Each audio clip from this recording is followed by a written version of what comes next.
Now they can. I lost all my buttons. They disappeared, chat. What up? And I was trying to do something on the side. We got a new backdrop. It's not completely done. I got some empty void to fill in over here. Boys, I know how we doing today, but yeah, we got a lot of work going on, Josh. We're gonna make it. We're gonna make it Because we Some are shells? winning. Yes, we are. Let me adjust my camera real quick. Josh is going to say some words, introduce, I guess, what we're going to be talking about today, and kind of maybe where we're going to take it. on main cam. Okay. So today on Outside the Overton with Zeb Boykin and Joshua Vandernoord, we're going to be talking about how we are winning. The Overton window is there we go. The Overton window is, what is it? Shifting, being broken? Shifting? Has shifted. Not enough. Has shaft. Yes. I don't know if you could hear Zeb off camera, but not enough. And we're going to be talking about that today. How basically I think there's this common theme in the conservative movement where when we get a little, because we basically been ostracized for so long, or bastardized, ostracized for so long. Then when we finally get a breadcrumb, people latch onto it so hard and they forget that like this victory didn't happen in a vacuum, and that the Jewish lobby, like the liberals, the left, all these things, they still exist and they're still working to subvert our victories. So with that in mind, it's nice to see that people like Charlie Kirk, Michael Knowles, and Matt Walsh are kind of coming around to our side, but they're not coming around because they believe in it. They're coming around because that's the way the wind is blowing. And so we're going to talk about that today, and about how basically we need to be mindful and we need to have real tangible goals. I see Rodney's in the chat, and it's kind of funny. He always talks about like, what is this movement? Is it, what, like, does it have a name and whatnot? And that's kind of what we're going to be talking about today. What's boots on the ground look like? And I would What say, does boots on the ground look like? why am I facing this way? How about that? Is that better? There we go. Sorry, chat. All right, we're good now. Malarkey, how we doing? Yeah, Rodney's always asking this question. Who are we, one? And two, what does boots on the ground look like? And I kind of realize this right now, and I'm going to pull up some tweets here in a little bit. Twitter is boots on the ground, Josh. It's quite literally boots on the ground right now. Twitter is. I mean, we have our little Twitter circle, I guess you could call it the new right, the Christian right, the new Christian right, whatever you want, the dissident right, if you will. I mean, there's so much overlap between like the Stone Choir, the Stephen Wolves, the Nick Fuentes, all of these people that have been called far right, dissident right. There's so much overlap there that it's now being pushed out and literally copy and pasted onto, like, just the most recent example multiple times is Homeland Security's official government page. They're literally copy pasting, stealing memes from our boys. Yeah. We're in control. This is what boots on the ground looks like in 2025. I'm not saying it can sustain itself in that. I'm not saying that makes actual meaningful change, but in this instance of decentralization, moving forward, a presence on Twitter is real life. Twitter is real life right now. Just as easily as it was won, it can be lost. Which is why we can't rest on our laurels now. We got to double down. Now that we know victory is possible, we have to keep pushing. We have to push the advantage. Yeah, we have the momentum. We have to keep pushing it. That's exactly right. And I'm gonna pull up a Pat Buchanan video here in a little bit, and we're gonna react to. I got a couple other things if I can find them. You know how I like to scroll Twitter midstream to try and find things. It never really works out, but we're gonna attempt. We're gonna attempt it again. Maybe strike out, but we'll get there. And I don't know. I think we have the momentum. We have people from Hey, Willie Pee, like, welcome to the chat. we have the people from the Babylon Bee, like Joel Berry, coming out and saying, "Oh, we've been saying this for 15 years." It's like, no, you haven't, dude. We can pull your tweets up from less than 2 years ago. Right. We had Ben Shapiro countering everything, saying, "Oh, California should burn." I'll give you 3 reasons why. It's like, no, dude. No. That's good. You want California to burn, but the Americans don't. And that's what separates us, Josh. Right. We don't want California to burn. We want it to be resettled. We want to liberate California like we've liberated literally everyone else. We can't even liberate ourselves. How about that? Let's stop liberating the rest of the world that doesn't want to be liberated and liberate the Californians from being invaded. This isn't hard, dude. It's like we talked about the other day. California has more registered Republicans than any other state in the country. And I get it's a population thing, but the point being is those people are colonized in effect. They are, and we need and people say, "Oh, let it sink into the ocean." We need to save them from the invaders. I don't like using the term colonized there.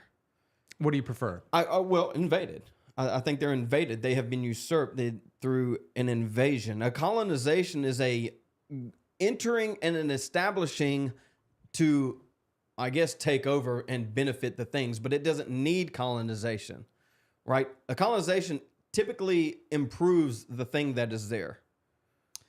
At least in my imagination, if I'm saying words have meaning. If it's a European colonization. Willie Pee, what's up, brother? Your favorite Mexican? Didn't know you were Mexican. Que paso? Yes, que paso? Que pasa? Mi amigo. Passion, abundance. That's why you guys are destined to win. I don't know. Thank you, Rodney. Why is it so small? Rodney, why are you so small? Get big, dude. I think we win because we're right. Josh? I mean, I have passion, but a lot of people on our side don't have passion. I mean, we have a bunch of grifters on our team right now. Whether we want them or not, they're on our team. The Charlie Kirks, the Ben Shapiros, the Matt Walshes, the Jack Pasovics, all these guys, Jeremy from the Quartering. I mean, I could go on and on. Tim Pool, I could go on and on. The Benny Johnson. I mean, the list is miles long, and it's all BoomerCon, Con Inc. type of Republicans that are jumping on the new right bandwagon. I don't think they have passion. They might have passion for money. Well, but we're like I right, said, which is why they're adopting our position. It's not they're not adopting our positions. They're not. Well, most of them are. I don't think so, dude. I think in what way? They're saying these things. They're not adopting all of our positions. They're adopting some of the positions that they see palatable today. Did you get the chance to watch Nick's show at all? I watched. I didn't make it to the part you wanted me to. That was like the beginning, but okay.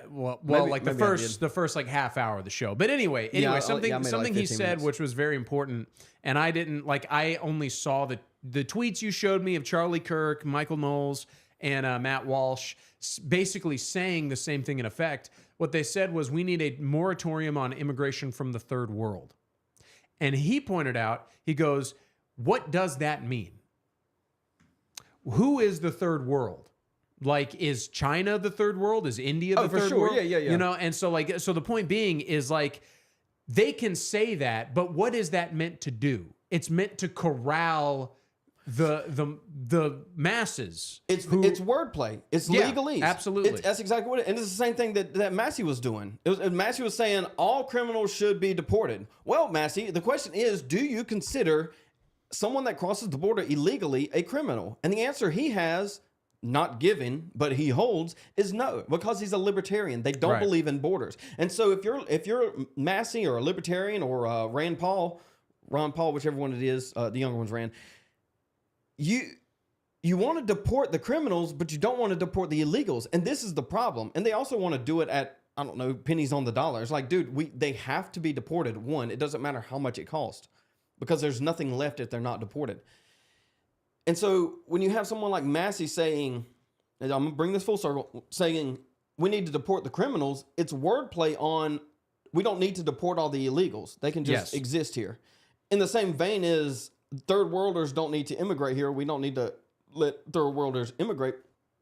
It's a play on words. They all use the same exact wordplay. I'm going to bring that up here in about 2 seconds when I send it to myself. Well, that's the thing, is it's like, it sucks because Like, I never realized, until basically a few years ago, like literally, and you've talked about it, about how language, just the way you say things, is almost like a form of mind control. It's like It is.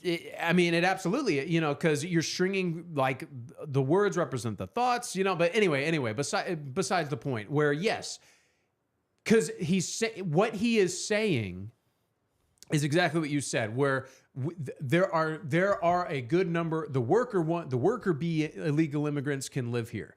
Well, if he said it like that, no one would agree with him. But when he says it in a way of like, we need to deport the criminals, he's basically like cajoling people to his side without realizing that they don't actually agree with what he's saying. Right. It's I mean, it's legalese. I mean, that's what they do. That's who they are. It's just bred into those people. They are. It's impossible for them to speak in plain language and tell the truth. I'm gonna get to Malarkey's question here in a second. Willie P said, as long as no illegals flood Israel, Ben Shapiro is fine. Exactly. Yeah, I mean, even if anyone gets close to Israel that they don't like, they carpet bomb. That's what happens over there. I mean, they have the Iron Dome. Trump's talking about putting a golden dome up over here. I'm all for it, dude. We need some border security. Whatever that looks like, let's do it. All right, first of all, I don't necessarily agree with the tweet itself from Nick. And what I mean by that is and Josh is going to disagree with me, which is fine. It's kind of downplaying that we won. Right? This is a victory lap for us, and we need to take it as is. Now, I'm not saying in 2 days we can't come back with something like this, but I think right now we just need to accept the win that we have and then kind of adjust from there. But basically, Nick says, I guess the memo went out at Con Inc. Con Inc. being Daily Wire, Blaze, all of these organizations. And all three of these tweets are almost word for word for each other. You have Matt Walsh, ban all third world immigration. I want to look at Charlie Kirk. It says, time to ban all third world immigration. Jack Posobiec, it's time to ban all third world immigration. Legal or illegal? Legal or illegal? Legal or illegal? There should be a moratorium on all immigration. We reached our limit. We should have crew, blah, blah, blah, moratorium. We reached our limit and have, I mean, this is, Charlie Kirk and Jack Posobiec is literally copy and paste. And then Matt Walsh kind of, he swerved spruced his it up a little bit. He chat GPT. Oh yeah, he spiced this said, up. He said, copy but don't copy. Yeah. Chat GPT. Yeah, I mean, rewrite this is a win for us. Yes, I don't like their wording. Right, third worlders. They say it what once? Yeah, I mean, they say it twice. Why not say what you actually mean? It's just wordplay, but it is a win for us. How much of a win? More of a win than I would rather kick to the curb. It's a momentum win too. I would disagree. I mean, so I had asked Zeb, okay, it's a win in that the Overton window is shifting, Josh. Are we not outside of the Overton window? And it's trying to shove us back in the Overton window by moving the Overton window and not us. So my point being, this. I'll listen to you. Okay, yeah. The point being, and the concern that I have essentially, and I'm not super active on Twitter. I didn't see these tweets until Zeb had shown them to me. But essentially, the concern I have with like JD Vance, like the things I'm concerned about that have given me the reputation of being the perpetual black pillar on the show, on this show, is that these characters, Matt Walsh, Charlie Kirk, Jack Posobiec, even Michael Knowles, they might seem like good guys. I mean, personally, I don't find a single one of them entertaining. If you do, to each his own. But these guys are creatures of the establishment. If they could make just as much or more money doing nothing, like playing board games or doing food reviews, they absolutely would. These people have no integrity. These people have no true moral compass. And what I mean by that is, saying things and doing things are two completely different things. What you say, what you intend is not the same as how you act. This is like the whole faith versus works debate amongst Christianity. It's essentially like, do you need to produce good works in order to be saved? No. But if you are saved, if you have true faith, that will produce good works. And so essentially is, if we hadn't won, they wouldn't be saying this. This doesn't come from a place. So what you're saying is, and correct me if I'm wrong here, but I think what you're saying is because these tweets, because like Matt Walsh, Charlie Kirk, and Jack Posobiec, they go with the flow. They have no integrity. They just kind of go where the wind is blowing. And the fact that they posted this shows the way the wind is blowing. Right. Okay. Yeah, I mean, we've won the battle. We obviously haven't won the war. Okay, yeah. So we essentially agree. This is them saying, okay, Nick, okay, Stone Choir, okay, Stephen Wolf, okay, Dissident Right, we'll grant you a little bit. We'll grant you enough to say that you're not dissident anymore. I think this is what this is an admission of.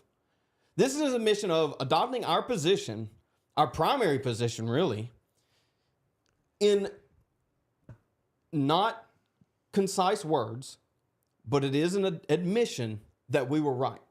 And I think that being said, yes, it is. It's an admission that Pat Buchanan was right. And Pat Buchanan being right means we're right. Okay, but here's the thing. Being right and saying, oh, I made a mistake too late. Oh, for sure. I agree with that. You don't get any brownie point. And I don't think any of these guys do. And that's essentially... Well, they're never going to apologize. None of these people apologize, ever. And my Nick included. Of course, Nick included. But the thing is that these people... I'll take that back. I'll take that back. He did say he was wrong about Andrew Wilson. Oh, you did see that? I saw that. Yeah. I saw that clip on Twitter. He said he was wrong about Andrew Wilson. I saw that too. So good. I mean, I take... Okay. Nick admit he was wrong about something. Hey, I've seen it. I've These watched guys the show never for will, years. though. I've watched the show for years. He admits when he's wrong. He just rarely is. You can pull Charlie Kirk video up from like 3 months ago. You can pull a Matt Walsh video up from like 6 months ago. He had a video like yesterday. Yesterday, where someone asked him, is Vivek an American? And he goes, yes, of course. Of course he's an American. American is a devotion to a ethical monotheism. Not Christianity, ethical monotheism. Because when they say third world immigration, they don't actually mean third world immigration. They mean like, what, Mexico? They mean not like even that, probably. Sudan. Yeah, they mean like the Congo. Yeah. Or Haiti. They don't actually mean third world immigration. We don't want immigration from anywhere except Denmark and Sweden. Yeah, Austria. They say here's another position they're adopting in this same tweet. It says we need a net zero immigration moratorium on all third worlders. What does that even mean? What does that mean? I don't even know what that means. Yeah, well, it's... We can accept all the immigration, all of it, except for however many people leave, we can accept that many third worlders. That's what that sentence reads. Yeah. It's meaningless. Dude, and it's just a word salad, dude. Charlie Kirk, even in 2016, was like barely on like the real radar. Like recently he's been popping, like he's everywhere, dude. They're pushing him hard. Well, yeah, Turning Point. They got money. They got backing from funding from shell corps that funnel through their advertisers. Go look at their advertisers and follow the money from that. And they all just end up in shell companies like Patriot Mobile. Like nobody knows where their money comes from. Nobody has Patriot Mobile. You can look up their subscriber numbers. They have no funding. They don't even have the funding to pay for the ads that they run. Josh. So where's the money coming from? It's a money laundering scheme. Their advertisers are a money laundering scheme. Catch up with chat. Willie PP. Even environmentalists should be against all immigration because the more people we have, the more pollution, but the environmentalists are communist puppets. What are you talking about? I don't think so. I mean, if they want to make if you want to make an argument like that, all they would have to say is we need all the immigration from China so we can cull, or in India cull that pollution. We should bring over the white South Africans. They need to get out of Africa. Yeah, I mean, yeah, I think so. I think there's an actual argument for asylum from South Africa.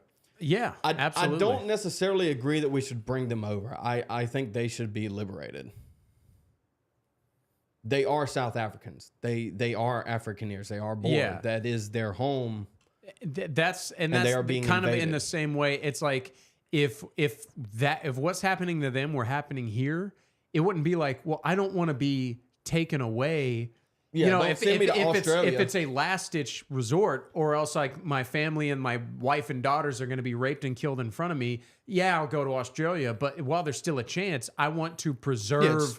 It's their home. It's correct. like, yeah, they and that's the thing is, I mean, I don't want to get too off subject, but like people act like that land was stolen. That land was completely unoccupied by sub-Saharan Africans. Yeah, it was unoccupied and barren. Yeah, and they cultivated it. I got to get back up to Malarkey's comment, but Mr. Jefferson says, why is violence from liberals accepted but violence from conservatives a heinous act? Well, because we hold ourselves to a higher standard, and because we hold ourselves to a higher standard, they hold a double standard against us, right? It's the same thing that non-Christians do with Christians, right? They want to wield the Bible as a sword, yet they don't actually believe the Bible. Yeah. It's the same thing. Exactly. It's they take any cheap shot they can get, and they have no actual principles that they hold themselves to. And also generally the right or Christians, the West are weak. We are a weak people because we have been able to be kind and not have any backlash up until this point where kindness has brought us destruction. Right? The meek will inherit the earth, right? I think Jordan Peterson kind of talked about this before his bender, where meekness isn't kindness, it's being able to, it's being a monster and being able to contain it. It's having a sword, knowing how to use it, but keeping it sheathed. Right. Right? There's a time for war, and when you're being invaded, you're already in a war. It's not there's no calling it so. You already are, regardless of if you want to or not. And that's a common theme across all of this. Since I'd say the last 8 years, it's just inevitable. It's all inevitable. It's just a matter of timing. Is it going to happen sooner or later? Right. I mean, I was telling people like 6-8 years ago, I was like, there's nothing you can do about it. It doesn't matter if I believe it. It doesn't matter what side I'm on. It doesn't matter what side you're on. The rise of a Führer, if you will, a Hitlerian type figure is inevitable because of what is happening around us. And there's nothing we can do about it. Yeah, I agree. I say this all the time. I mean, and Trump is Diet Hitler. I would prefer it another way. I really Absolutely. would. I really wish they would self-deport. I would prefer, but it's not going to happen. The checks and balances that we have today, I would prefer that they worked, and that like just simply doing what we've been doing to fix it. If voting was an option, I wish that were the case. It is not. But voting isn't an option, and we learned that from 2020. Maybe we didn't learn it because we haven't gotten any answers from 2020 yet. Like, where did that other 11 million votes come from that Kamala didn't get, but Joe Biden did? Like, Trump basically got the same amount of votes. And then we're just missing like 12 million votes, Josh? No, yeah. I mean, it was rigged. It was rigged. We still haven't gotten answers. You know where I know where the answers are? Dillon County? No, they're right beside the Jeffrey Epstein files. Yeah, probably. If why doesn't, like, people go, oh, Trump, you need to move on. No. You think election, if people are so concerned we never can get anything done because we gotta win the midterms, but we're not going to look into election fraud? It's the same. It's the same people. It's the same people that don't want to look into election fraud, or the same people saying we don't need to spend money because we have a debt. These people quite literally don't understand the priorities. If the immigration isn't fixed, the debt doesn't matter because you have no debt, because you have no government, because you have no country. If you don't fix the elections, it doesn't matter because they just rig the next election, rig the next election, rig the next election, rig the next election. And then at some point, probably sooner than later, you are incapable of electing a Donald Trump type figure. It's literally impossible because you can't outvote the machine. Yeah, you can't outvote ballot dumps and DM and we'll call them DMV employees rigging the system. You just can't do it. And so I guess the common theme here is what we're talking about is what is the future? The future is, and I want to kind of call back to this every time we touch on a different topic, is the future is immigration and not economy. Right. At least in the near future. Once we fix the immigration, then we can move on. We got to fix the language on this immigration talk too. When we fix the language of not third worlders, but literally non-Americans, anyone that is not American has to go. Right. And I was talking about this. Some of the people in the chat aren't going to know. We reference my job. You know, I work on a radio show. The host said to me this morning, and I respect the guy a lot. I really do. But he said to me, and this is kind of indicative of the mindset, and he's being sarcastic. I get it. But what he said was this. I was saying, we need to just, if, you know, for the economy, the economic stuff, we need to just rip the Band-Aid off. Accept it's going to happen. Worry about our real problems. The debt is, we're going to default on the debt. That is inevitable if we pick democracy over an authoritarian leader. That is inevitable. It's going to happen. Well, you would have to change the system itself. Right, yeah, exactly. That's what I said. But we're not going to, so that's going to happen. So this is what he said. He goes, at least wait till I'm 70. How old is he? He's 61. So but that's my point. He wants to push it off on us. There will always be 61-year-olds. Yes. There will always be 58-year-olds. There will always be... somebody is going to have to be like, damn, I worked my whole life expecting this system to help me, and right at the finish line, it all got fucked up. Yeah, but they spent their entire system paying into a Social Security system. They paid into a Medicare and Medicaid system that was screwing over everyone younger than them. It's a Ponzi scheme. They were screwing over them, the people below them, forcing us to pay for their Social Security, to pay for their Medicare, Medicaid. That's this 60, 70-year-old, that's what they're all been built on. And so now we're at this culmination, this peak, this crisis of immigration or economy. And they're always going to pick the economy because they can't comprehend that they screwed themselves. No. It's an admission of they were wrong their entire lives, and they can't do it on their deathbed. It's impossible. Yes, it's what, and we talked about it before. It's why, like Joe, who we've had on before, great guy, love him to death, but he wants to accept in his heart that Trump is like the leader that we need. He's a savior. Yes, yeah, because he's at the finish line and he's going, damn, my whole life, you know, I didn't get it then. I get it now. It's fucked, but at least it's being corrected at the end. And it kind of is, but people are willing to look past the bad to hold on to the fantasy, to the hope that it's working. Yes. They have to. Because if they don't, everything crumbles around them. Their entire worldview, their entire life is meaningless. And look, I get it. I sympathize. It's easy for a 32-year-old and a 27-year-old to say it's not working because we have our life ahead of us. I get it, and I'm sure. But here's the difference, though. You and me are willing to fight this battle. Yeah, they don't have to fight. Just get out of the way. I'll do the work. Just get out of the way, dude. Mm-hmm. I will fight for my children. Yeah, just get out of the way and let me do it. Yeah, but no. Whoa. But we gotta hold on to the keys. Let me die. Hey. Let me die with keys in hand. That's what they want to do, dude. They want to turn into skeletons with their keys. I don't know where my keys are. But they got them. The skeletons got them. I was joking with Ken today. He's a good sport. And I was like, hey, you guys like to hear the young perspective until it's not exactly the same as the old perspective. You get what I said? Hello?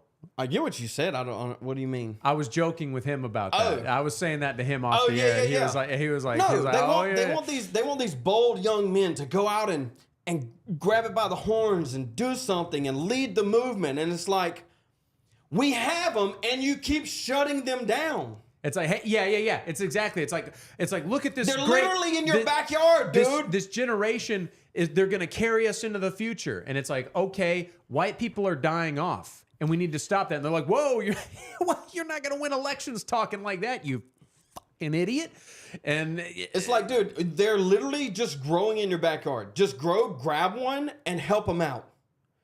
Whoa! Just go grab one, help them out. And we might actually make some progress here. Maybe he says something a little off-colored every once in a while. Yeah, little edgy. But you've been compromising to your left your entire life. Let's just for 4 years. Let's 2 years. Let's 2 years compromise to the right. Let's offset this 60 years of compromise to the left with 2 years of compromise to the right and see what happens, Josh. Maybe that's all it takes is 2 to 3 years to correct the country. Would that be so terrible? Right. Well, and it's like, whoa, like all these radical ideas. Yeah, if you could do them, that would be great, but you're never going to because that's not how elections are won. Talking like that it goes. Well, but like if you talk about it, then people start to think about it. Right. And when they think about it, then they start to accept it. And then enough people accept it, that's how you win elections. That's why, if I were a politician, I would probably not run on white nationalism and stuff like that.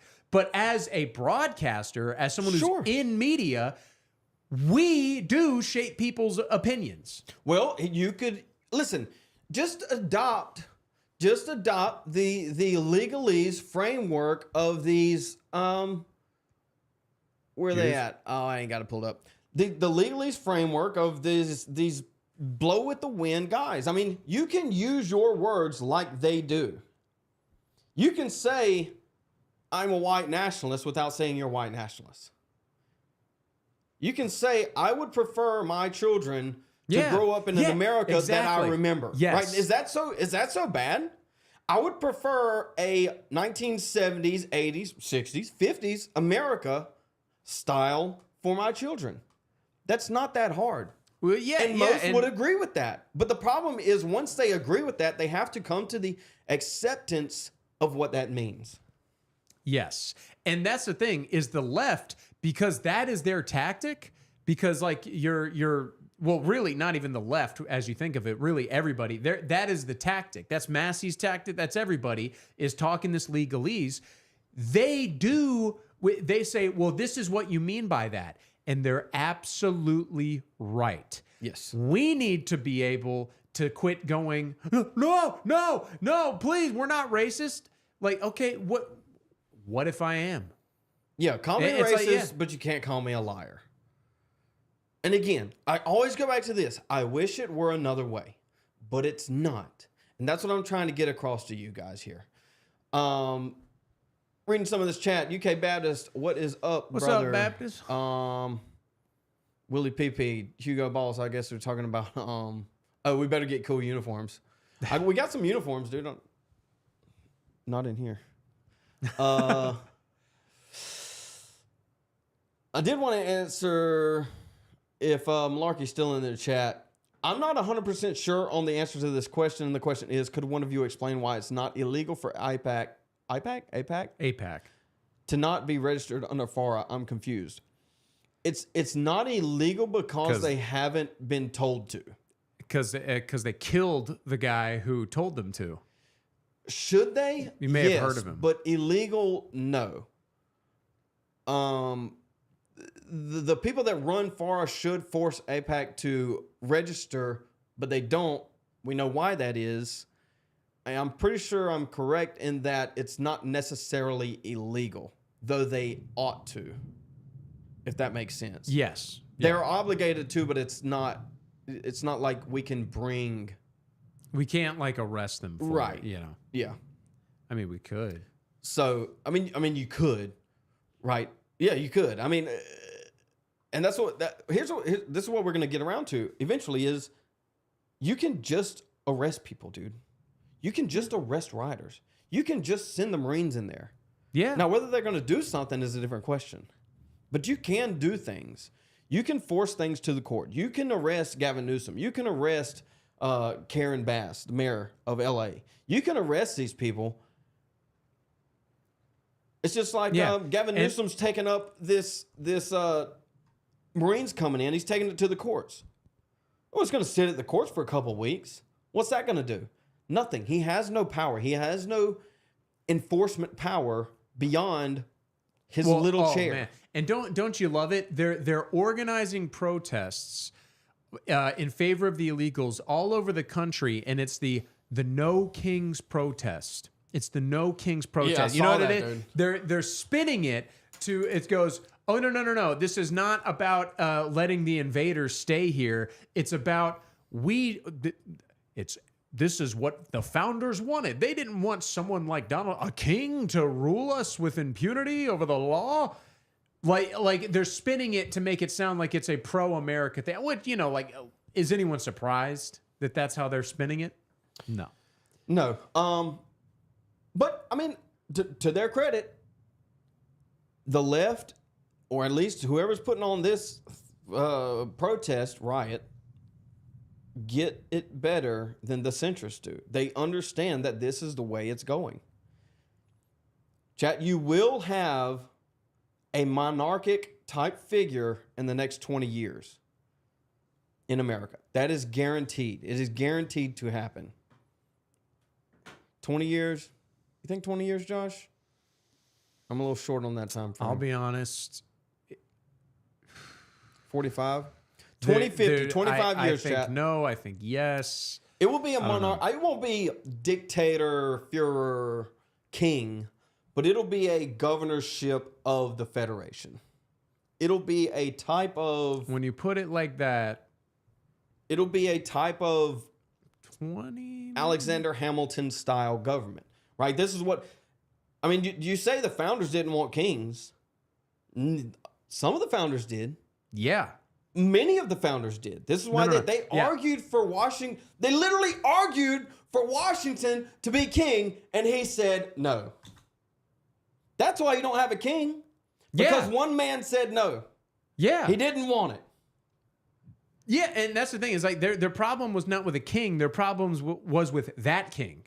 Correct. And this is the problem with all systems. It's not the system itself when the people inhabit the system. It's the people within the system. Right. What I mean by that is, if you take, somebody asks a question of, what is debt? Fiat currency caused our debt. Sparky asked the question, what has been causing our debts? Right? And so this is what I'm talking about. The people that inhabit the systems are the problem, not the systems. But sometimes systems aren't inhabited by people. Right? Governments are a people. Right. That are organized in a way to extrude their power.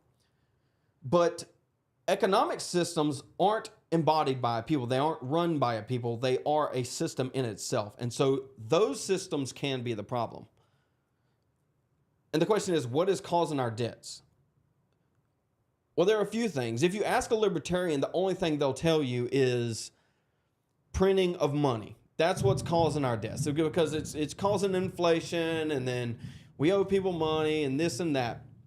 What causes debt? The only thing that causes debt in reality is usury, is interest on money. If you borrow $100 at 10% interest, you have to pay somebody back $110, Josh. Mm-hmm. That $10 doesn't exist. Therefore, it is impossible to pay that person back. Right. This is what we're looking at with $34 trillion in national debt. The only way to pay that $10 back is to print more money. What does printing money do? It devalues the dollar. As it devalues the dollar, it creates more inflation.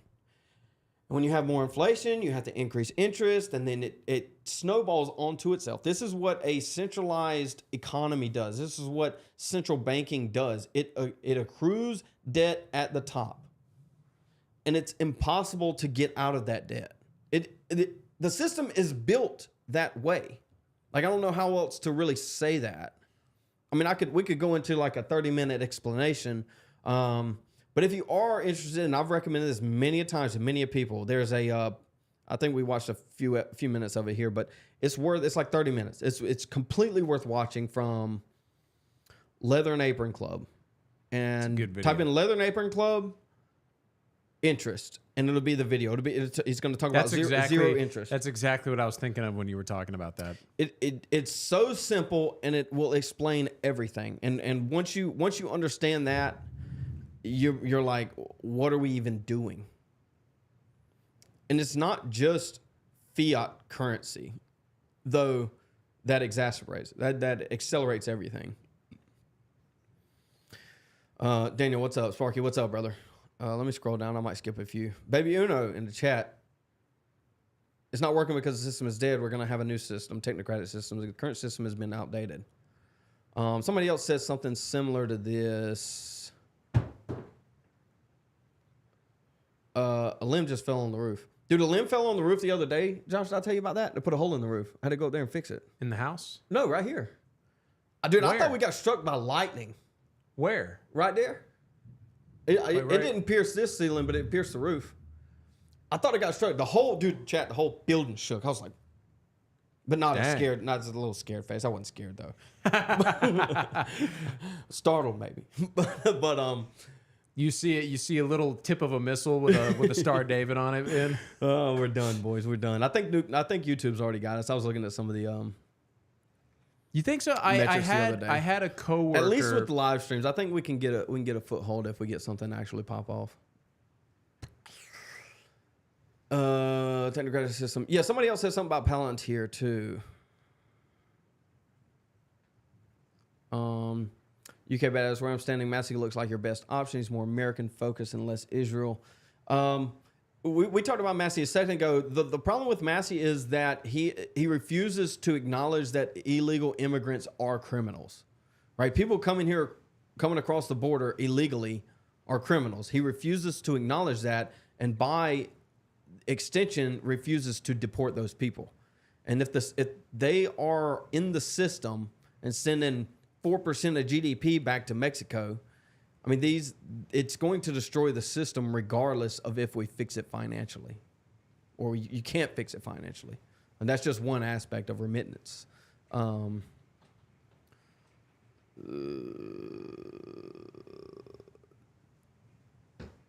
are we talking about here? Us? Honestly, those two dudes are putting their ass in danger because the subhuman communists could recognize them as stream.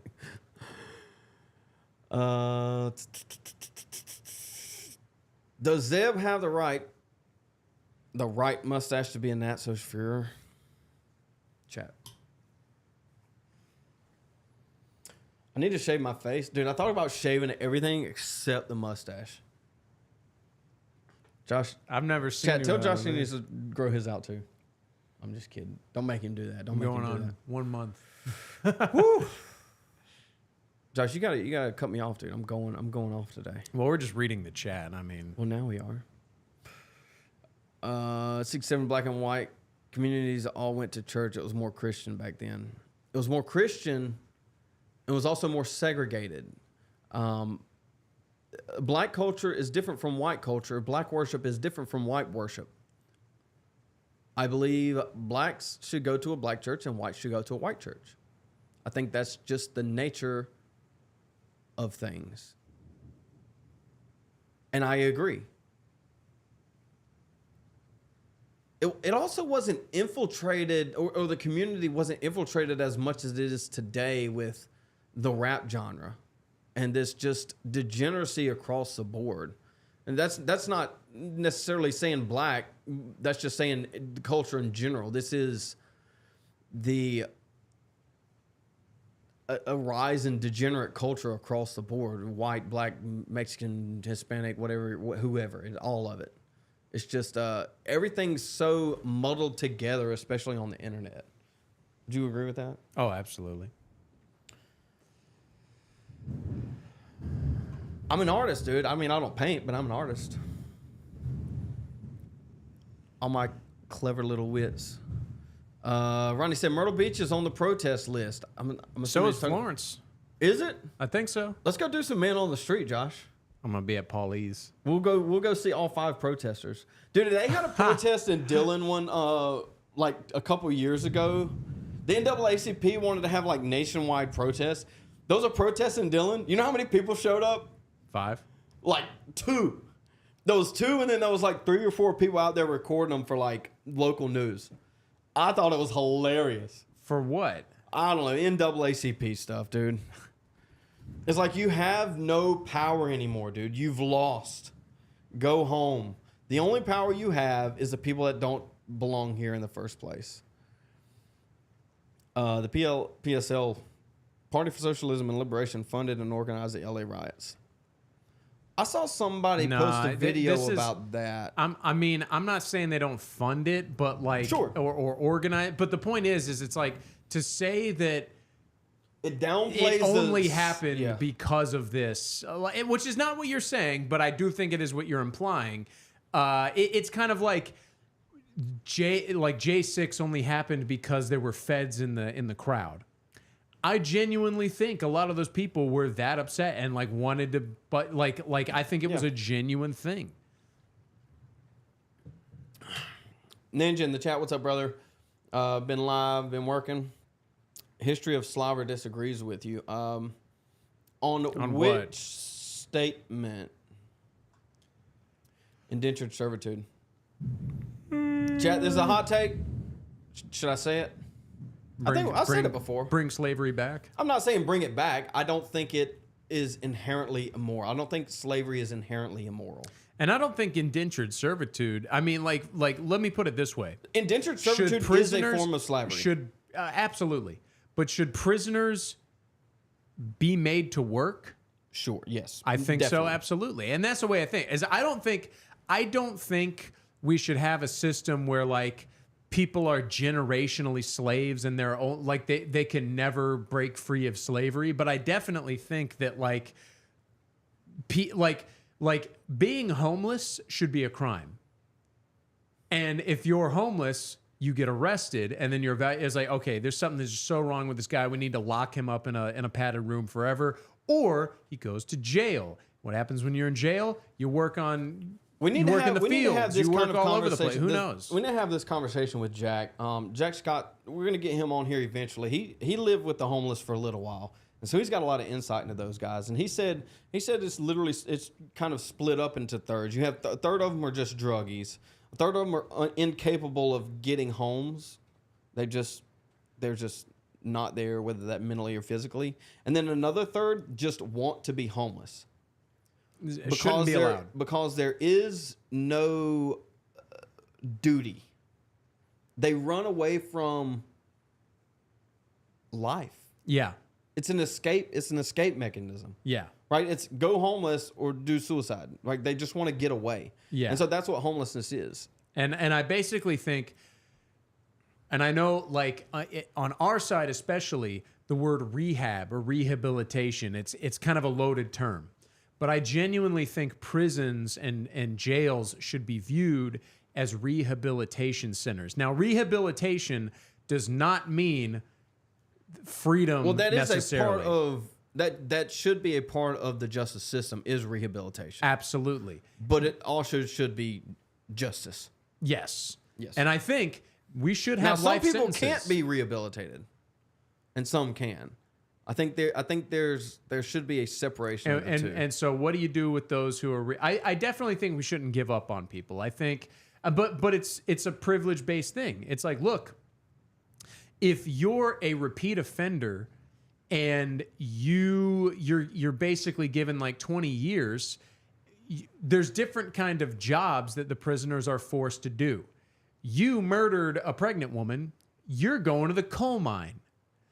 And if you use your pickaxe to kill another prisoner, or you keep starting fights, you're staying in the coal mine. Your only hope of getting out is your behavior, is your good behavior. So people that in our system are not incentivized to act good will be forced to, or else they are going to be living in a cave forever. We need to get some local cops on here, dude.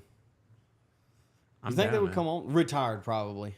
They would have to be retired. Yeah. You get a cop on here that's in the line of duty. We're in the heat of it, boys. Dead center of the Bible Belt, coastal city. Let's go. Debt is borrowing against future labor. Yes, in a context it is, but not when the debt is centralized at the top and there's no way to pay it back. I mean, yes, it is. Yes, it is borrowing against the future labor, but at some point there isn't enough future labor to pay off the debt. On top of the money just doesn't exist. Here's something. I don't know if you know this, but cities like municipalities can borrow. They can become their own banks, and I'm sure your city does this wherever you live. They become their own bank, and what I mean by that is, let's say they have a project that they want, I don't know, $10 million to build some facility. They can loan themselves from them future selves $10 million. Like they can just say, okay, I have $10 million. Yes. But I have to pay it back with your tax money, $15 million in 5 years or 10 years. They can become their own banks. It is insane to me that is even a thing. They can default on themselves. This is why cities go under. Like Latta? Yeah. Gone. They went under. The city itself went bankrupt. Wow. Because they borrow against themselves, them future selves. And they lost. It's a betting game. It's gambling. Oh, Josh, what's up, brother? Ronnie looked like the head of Russian Security Council. Sergei Shoigu. Sergei. All right, I'm gonna catch up to chat, boys. Chris B in the chat. Do man on the street. That would help the channel grow. Yeah, we want to do man on the street. A lot of this is just a time thing. Josh likes to work for somebody else, and he just won't work for me for free for some reason. I don't have a breadwinner wife for now. Yeah. Well, you need to get you one. You need to get you one. What are we talking about? Wow, the U.S. is messed up. Blacks and whites in Europe congregate together in churches without issue. I think us here focus less on skin color and more on Christian ethics. Guess we're very different. It depends on the culture of worship. But generally, yes, I think blacks just as a nation exist. I think churches exist in the same framework. FYI, you spelled color wrong.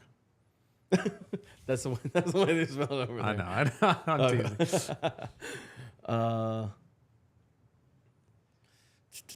Let's see.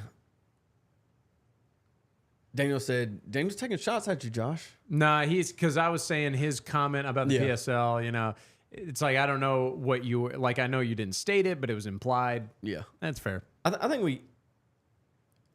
think we kind of pushed off to the side. I think we just accepted it.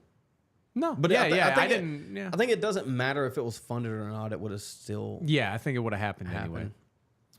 Ronnie said, "I agree. Man on the Street would greatly enhance the show." Yeah, we need to do Man on the Street. I need to get Rodney out there. Rodney, dude, y'all don't know this, but Rodney is really well known around here. We need to get Rodney out there, and I'll be on camera just kind of enticing this conversation that Rodney has with the locals. I wouldn't do that. I wouldn't do that to him, boys. I wouldn't do that to him. Live is 5 minutes behind chat. Yeah, we're trying to catch up, dude. Maybe I need to read faster. A whole lot of stabby going on in the UK. Yeah, I agree with that. And this is the comment I made, he said, debt higher than future possible feasible labor should be criminal. Investing in your children is a gamble. It's immoral. I mean, the Bible explicitly forbids it. Investing in your children is a gamble. Yeah, that's exactly what I said a second ago. Especially when it comes down to like local municipalities being able to be their own bank. They are borrowing from them future selves. It's a massive gamble. Unreasonable gamble. And they lose more times than they should, because should be zero. A whole lot of stabby going on in the UK. Well, they don't have pew-pews.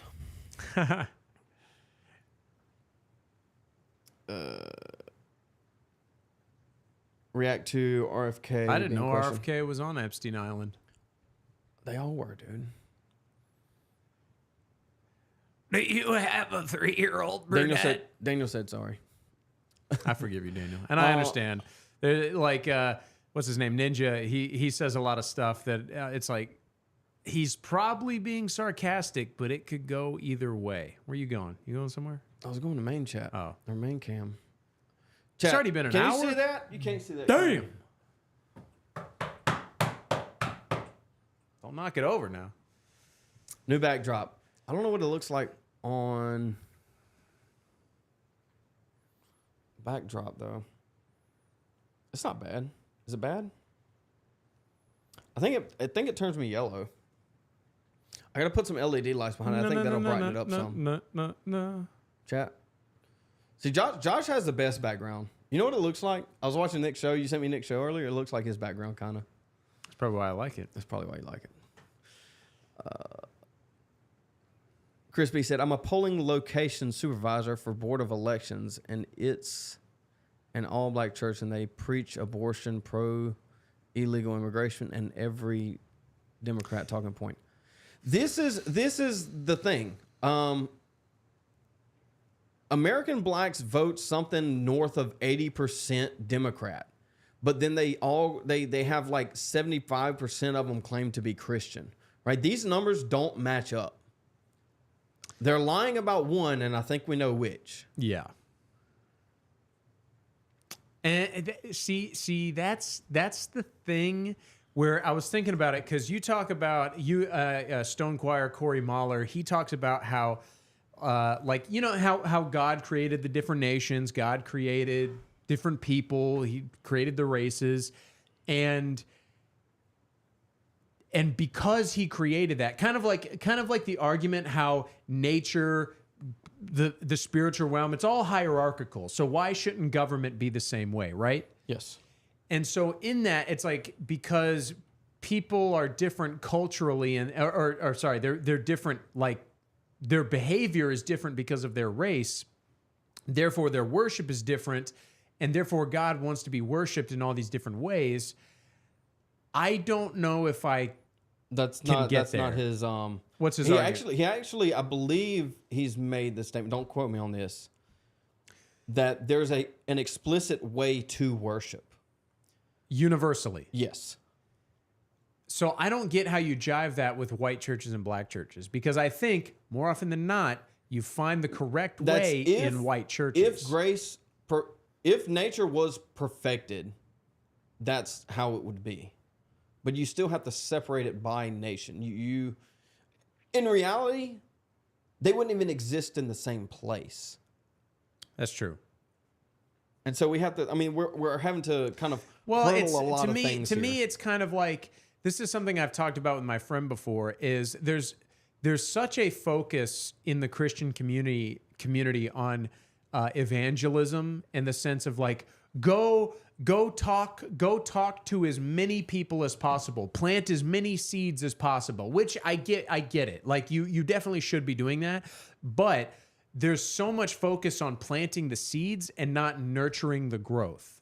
You know what I mean? Yes. And I think like going to all these, like going to the Congo, going to Haiti, going to the Dominican Republic, and preaching the gospel for 2 weeks and then leaving isn't good enough. You know what I mean? I definitely think, I don't know. I definitely am not Catholic, but I'm not Catholic, but I kind of get the idea of a universal church. Yeah. Yeah. I mean, even Protestants understand a universal church, Right. but not in the same way as universal as Catholicism. Not in the same way A where it's Catholic like an church, but organized, not the Catholic church. because it's like you're basically relying on man to organize it when you should be relying on God. Yes. Kind of want to address this real quick. He says, wrong, Josh. Culture came out of language. Mankind spoke one language until God split them via multiple languages that gave birth to culture and tradition. I don't necessarily agree with it. I know where you're coming from. Culture is genetic. Yes. Where does culture come from? Language does drive culture also. But where does language come from? Culture is personality at scale. Where does language come from? Well, yeah. The splitting at the tower? No. I'm saying like when you come up with a language, like why is there no African word in any African language for maintenance?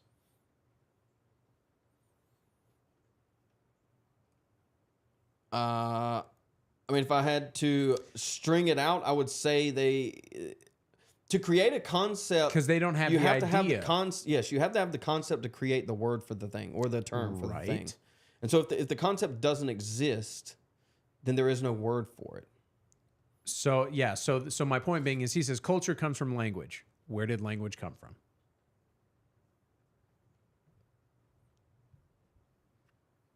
I'm not entirely tracking. Countries in Africa that speak French also behave in many ways like the French because the language influenced it. Yes, this is exactly right. True. But I'm not saying it doesn't have any effect, but but it's not the only. Right. It's not the, it's not, I mean, it all works together, but you can't deny the predisposition of genetics. Yes. And so what I'm saying And is yes, I don't think I at agree. the splitting at the Tower of Babel, every language that exists now did not come into existence then. I mean, there's like even English as it is now didn't exist like 2,000 years ago. Yeah. I mean, I don't deny this at all. And in fact, I've affirmed it many times. And I like to use the idea that German is very aggressive. Mm-hmm. I mean, what do we see in history? The Germans are aggressive. Yeah. French is very lovey-dovey. Croissant. Parlez-vous français? Right? And they just get run over. They surrender. Where's my white French flag? Right? Language influences thought. Sam Hyde. Exactly. Sam Hyde has a pretty funny video about that from one of his podcasts where he goes like where he basically talks about how language affects the way you think, but he's like he goes, can you imagine the type of like damage it has on a person if their name sucks? And the example he used was Josh. He goes, can you imagine waking up and people are just like, Josh? Like that's what you identify as? I was dying. And he goes, and I'm not making fun of people named Josh. I'm like, Sam. Like, but yeah, it's like the way words sound, the way the language is, the phonetics, it develops thought, the meaning. I would say it alters thought. It controls words. This is 1984. We talk about doublespeak. If you erase the words and how you are able to use them, you can control the way people think. Michael Knowles wrote about this in his book, Speechless, Controlling Words, Controlling Minds. I mean, that's what it is. If you control the language, you control the thought. This is a common one throughout. We have a term for love. It's love, but it's all-encompassing. Yes, we have terms like endearment and attraction, but it's not it's not the same way as in the Greek. You don't have an overarching love. You have a definitive 7 loves. They're all separate, right? Put me on repeat, but I don't love my wife the same as I do my son. I don't love Josh the same as I do My wife, because I don't love Josh at all. He's a retard. Get him out of here. You caught yourself there, faggot. No, I set myself up. There's a difference. But I mean, chat, you get the point.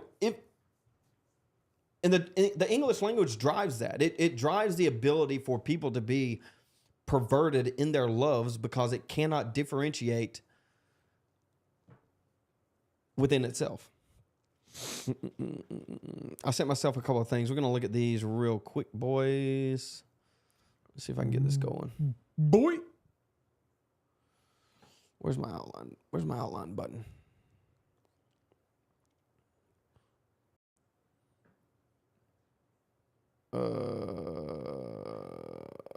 We might be. Why can't? Is it not? Chat.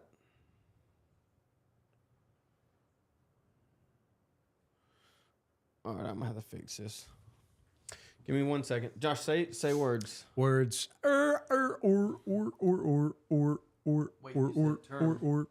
Love you too, Willie Pee-Pee. You're my favorite Mexican too. Another example, UK Baptist says, another example is poor person in England speaks different than a rich person and their behaviors are different. That's a big influential denominator. Again, UK Baptist, there's like with anything, there's multiple factors. Like it's not as simple as, oh, I found the problem. Like there's like with anything, there's multiple factions. But what we're saying is for the majority of the last 40 years, what people have been saying is, yeah, there's multiple there's multiple reasons for this disparity, but race is definitely not one of them. What we're saying is, yes, it is. We don't have common. I would say, I would go as far as to say, like, I live in South Carolina, and that might not mean too much to you. I have a Southern accent. But when I went to Louisiana, Josh, I couldn't understand them. Right. They had a different dialect, and even that dialect in itself allows you to think differently because you speak it different. This is the argument for Ebonics. If you blur your words together, it makes you lazy. This is the argument against the Southern language, if you will, the Southern dialect from the Yankee one. Right, we speak slower. We speak with the back of our throats. Some of our words run together. We slur them a little bit. A little ASMR chat. We slur our words a little bit. Maybe that's how we get attention. We'll start an ASMR channel. That's what we're doing. Hey, chat. Next video, ASMR video. Me and Josh will be doing ASMR. me and Josh will be doing ASMR. I can hear it from here. Hey, does Josh have one, Josh? I used to, up until like 3 weeks ago. Until like yesterday. Yeah. Why she got looking? Tired of Josh and moved halfway across the country. Yeah, pretty much. Let's catch up, and then we'll react to Buchanan. I mean, Buchanan is the past. But what you have to understand is Buchanan was far, far before his time. That's true. And we will, over time, over the next year or so, pull up Josh. You'll see more and more of Pat Buchanan coming up, and it'll go ding in your little mind, in your little brain ball, and you're like, he was right. The conservatives at the time hated him, and they shut him out. Go ahead. It's easier if people stick with their own. It's easier if people stick with their own people. Spoke with a Chinese guy and asked if he was interested in outside women. He said in China, people typically want their children to marry someone from the same province. Yeah, not even the same country, the same province. Yeah. Yes. There's nothing wrong with that. In fact, it's good. My wife can't understand deep South Carolinian. Well, she can't watch the show then, dude. There's a language. She can only hear me because I'm North. This is the North Carolinian accent. Sometimes mine gets pretty thick. Sometimes mine gets pretty thick. Hey, partner. It used to be real bad, and this is another thing that I did to try and get rid of it a little bit. It was listening to music. I think music very much teaches you how to speak. And so if you, like, I grew up listening to country music all throughout high school, and so I developed a very, very deep, thick country accent. And so to get rid of that, I listened to more rock, pop type stuff, like specifically for accent work. You intentionally did it. Yes. Yes, it is good that your grandchildren look like you. That is 100%. That's a cute dog, by the way. And everybody understands this. Everybody up until like yesterday understood this. This is Malcolm X. This is Martin Luther King. This is Muhammad Ali. All of them people, if you will, understood this on their end. And they still say it in their circles. But it's only bad if we say that. Right. Yes. It only goes one way. Segregation for thee, for me, not for thee.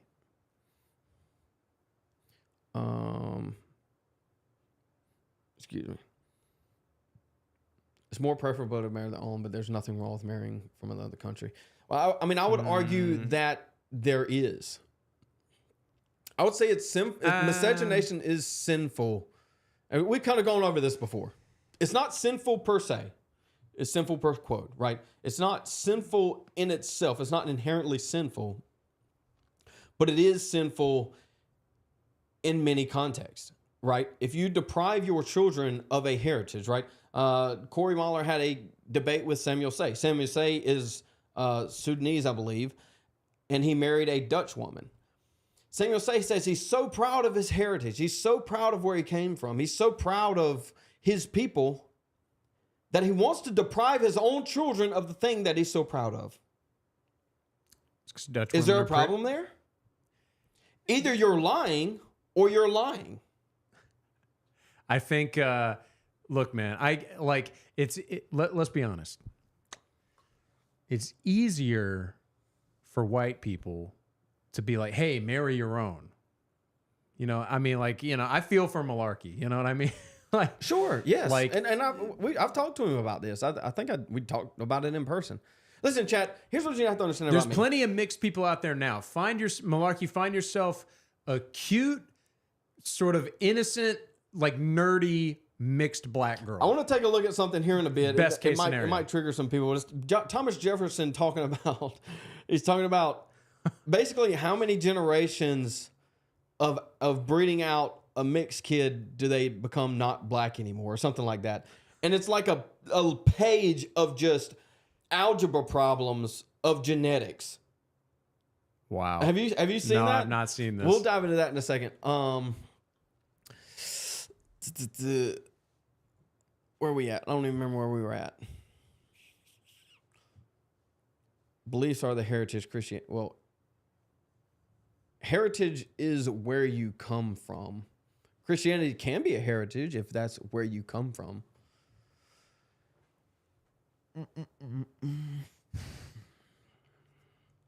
We're going to listen to this real quick.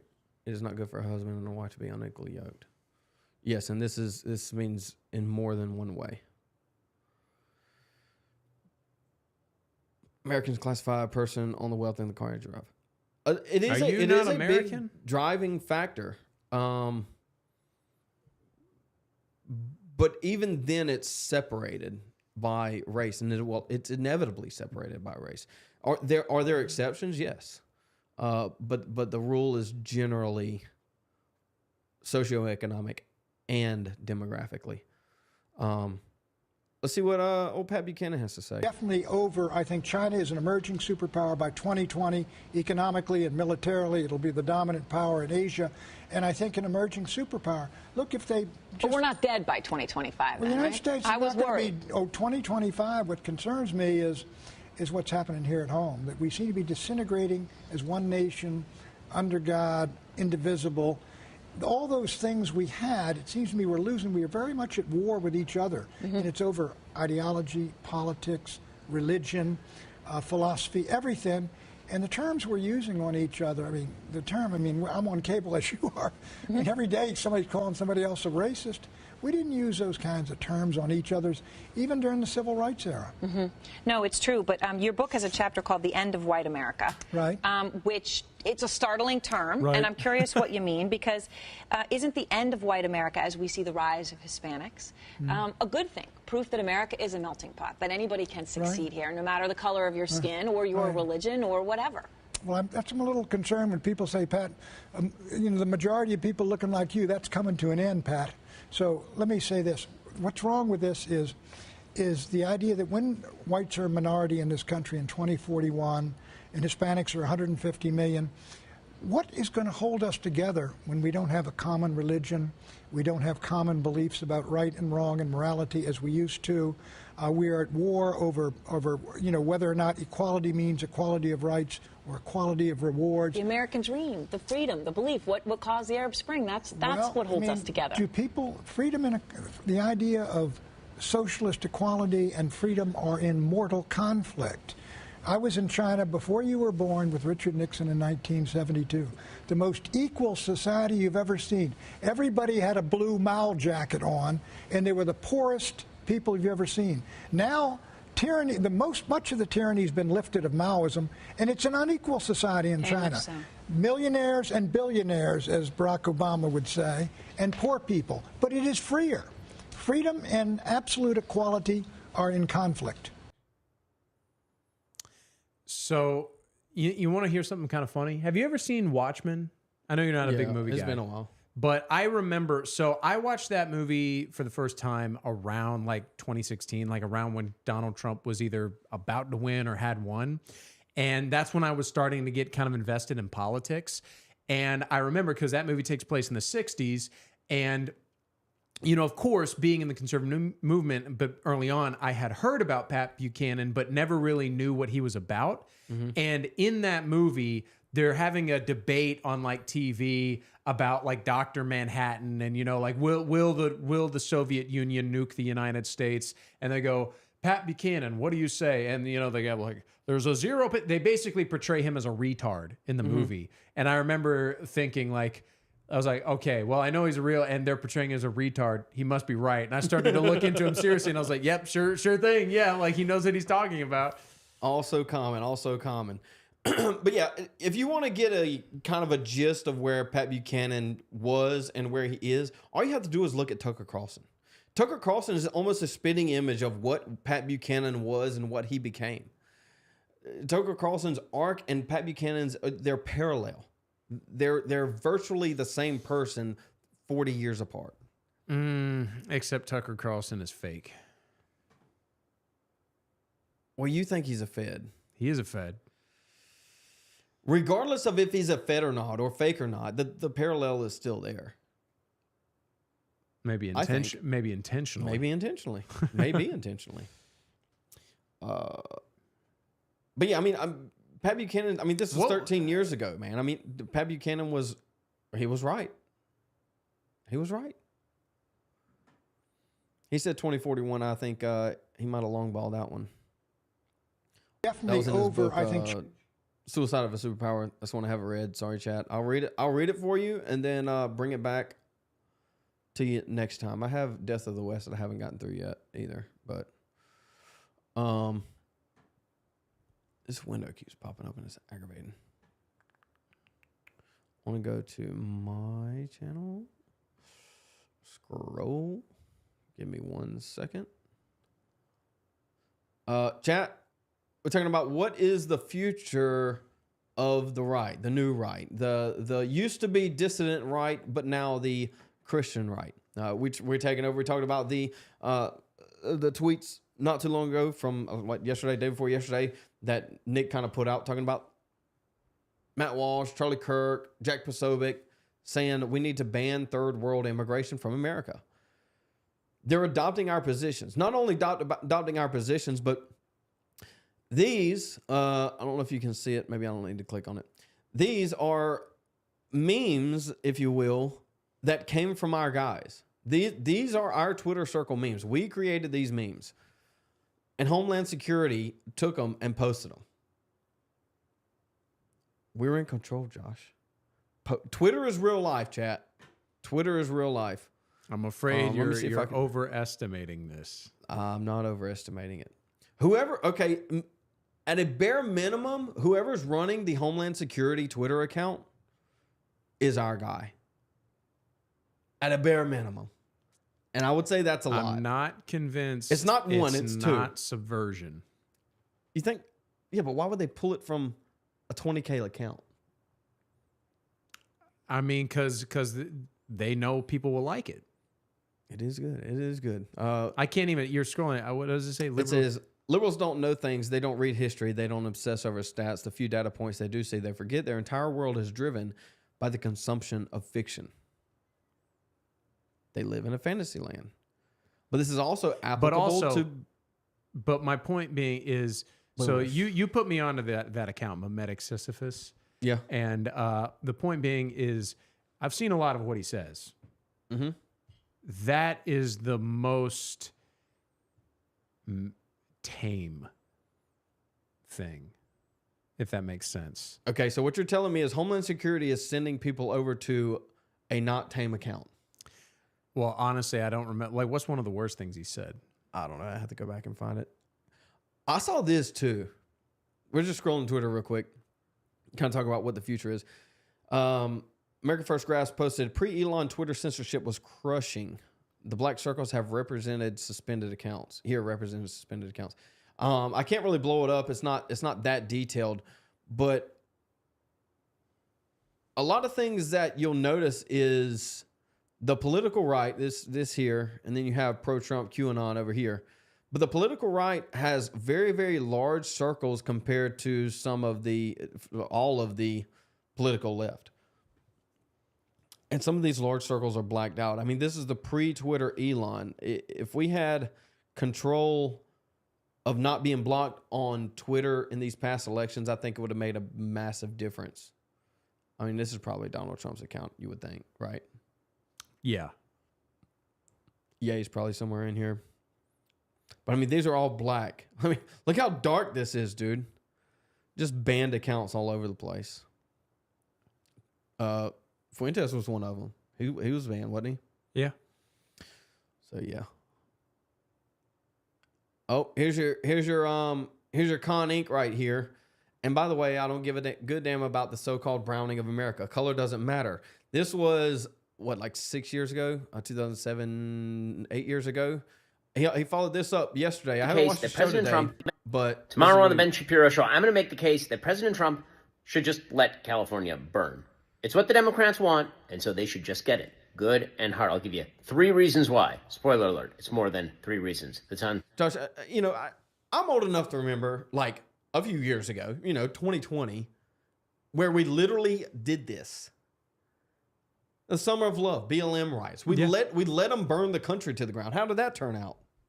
Yeah, nothing. I mean, my ex-girlfriend now, she talked to me about, because she's from Minnesota, how Minneapolis is where that's where George Floyd was, where he died, where he was knighted, he was sainted. Where he was sainted. Yeah. And she told me that Minneapolis and St. Paul are gone. Gone. They are shadows. They don't exist. Yes. It's like they were flooded.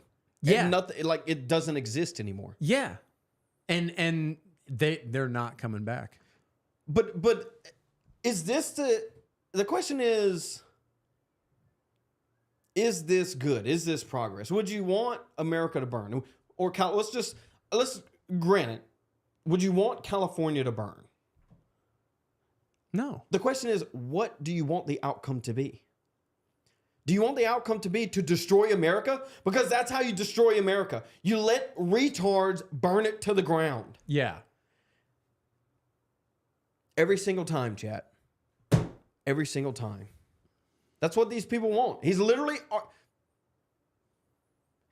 arguing to burn America to the ground because he has somewhere to escape to. You don't.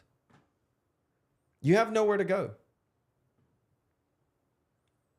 Summer of Amor. That's pretty good. I just got it. Ninja Space says Summer of Amor. Because it's That's pretty good. Sam Brandon says, I don't want California to burn. It was a great state once. I don't want it to turn into a non-white area. I want it reconquered. Okay, so go to Ninja Spade's second to last comment. Yes. So growth comes from the ashes. But we got to talk priorities here, because what we're talking about when we say let California burn, we're talking about cars. We're talking about infrastructure, homes. We're talking about fleeing because there's nothing there. Right. Yeah. Like, we're okay with burning the system so that a better one rises from its ashes, that grows from its ashes. But when we say, oh, let California burn, Ben Shapiro means literally let it burn.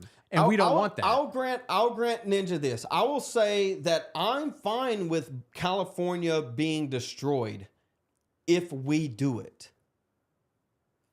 There's a difference between allowing them to run rampant and destroy America other than, or in contrast to, us actually destroying the thing that they are trying to destroy. It invalidates their purpose in rioting. Maybe. That's off the dome. I'll have to sit on that one and think about it. I think I'd prefer not to carpet bomb California, obviously. I'd prefer not to nuke San Francisco, sink it. I'd prefer not to. But I think we should put if we're weighing things, we should put 50 million illegal immigrants on Alcatraz Island all at once.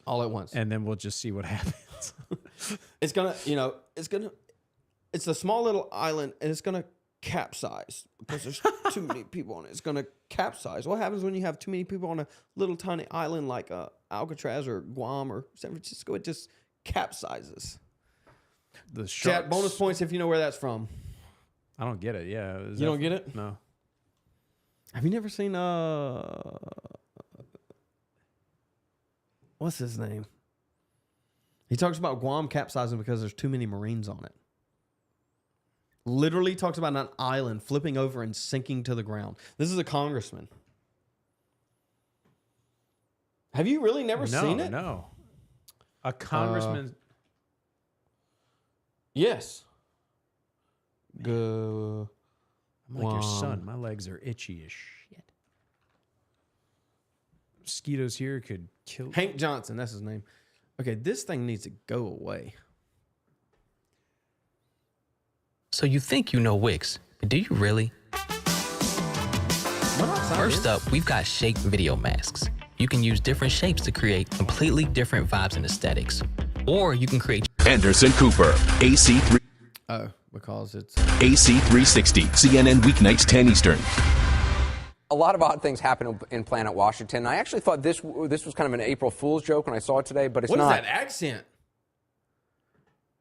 I didn't know Anderson Cooper was still alive. I thought he died of AIDS. A lot of odd things happen in Planet Washington. I actually thought this was kind of an April Fool's joke when I saw it today, but it's not. It took place last week in a House Armed Services Committee hearing discussing a military buildup on the island of Guam. Here's Georgia Congressman Hank Johnson. Listen. Chat, listen to this. This is a island that at its widest level is, 12 miles from shore to shore, and at its smallest level, or smallest location, it's 7 miles between one shore and the other.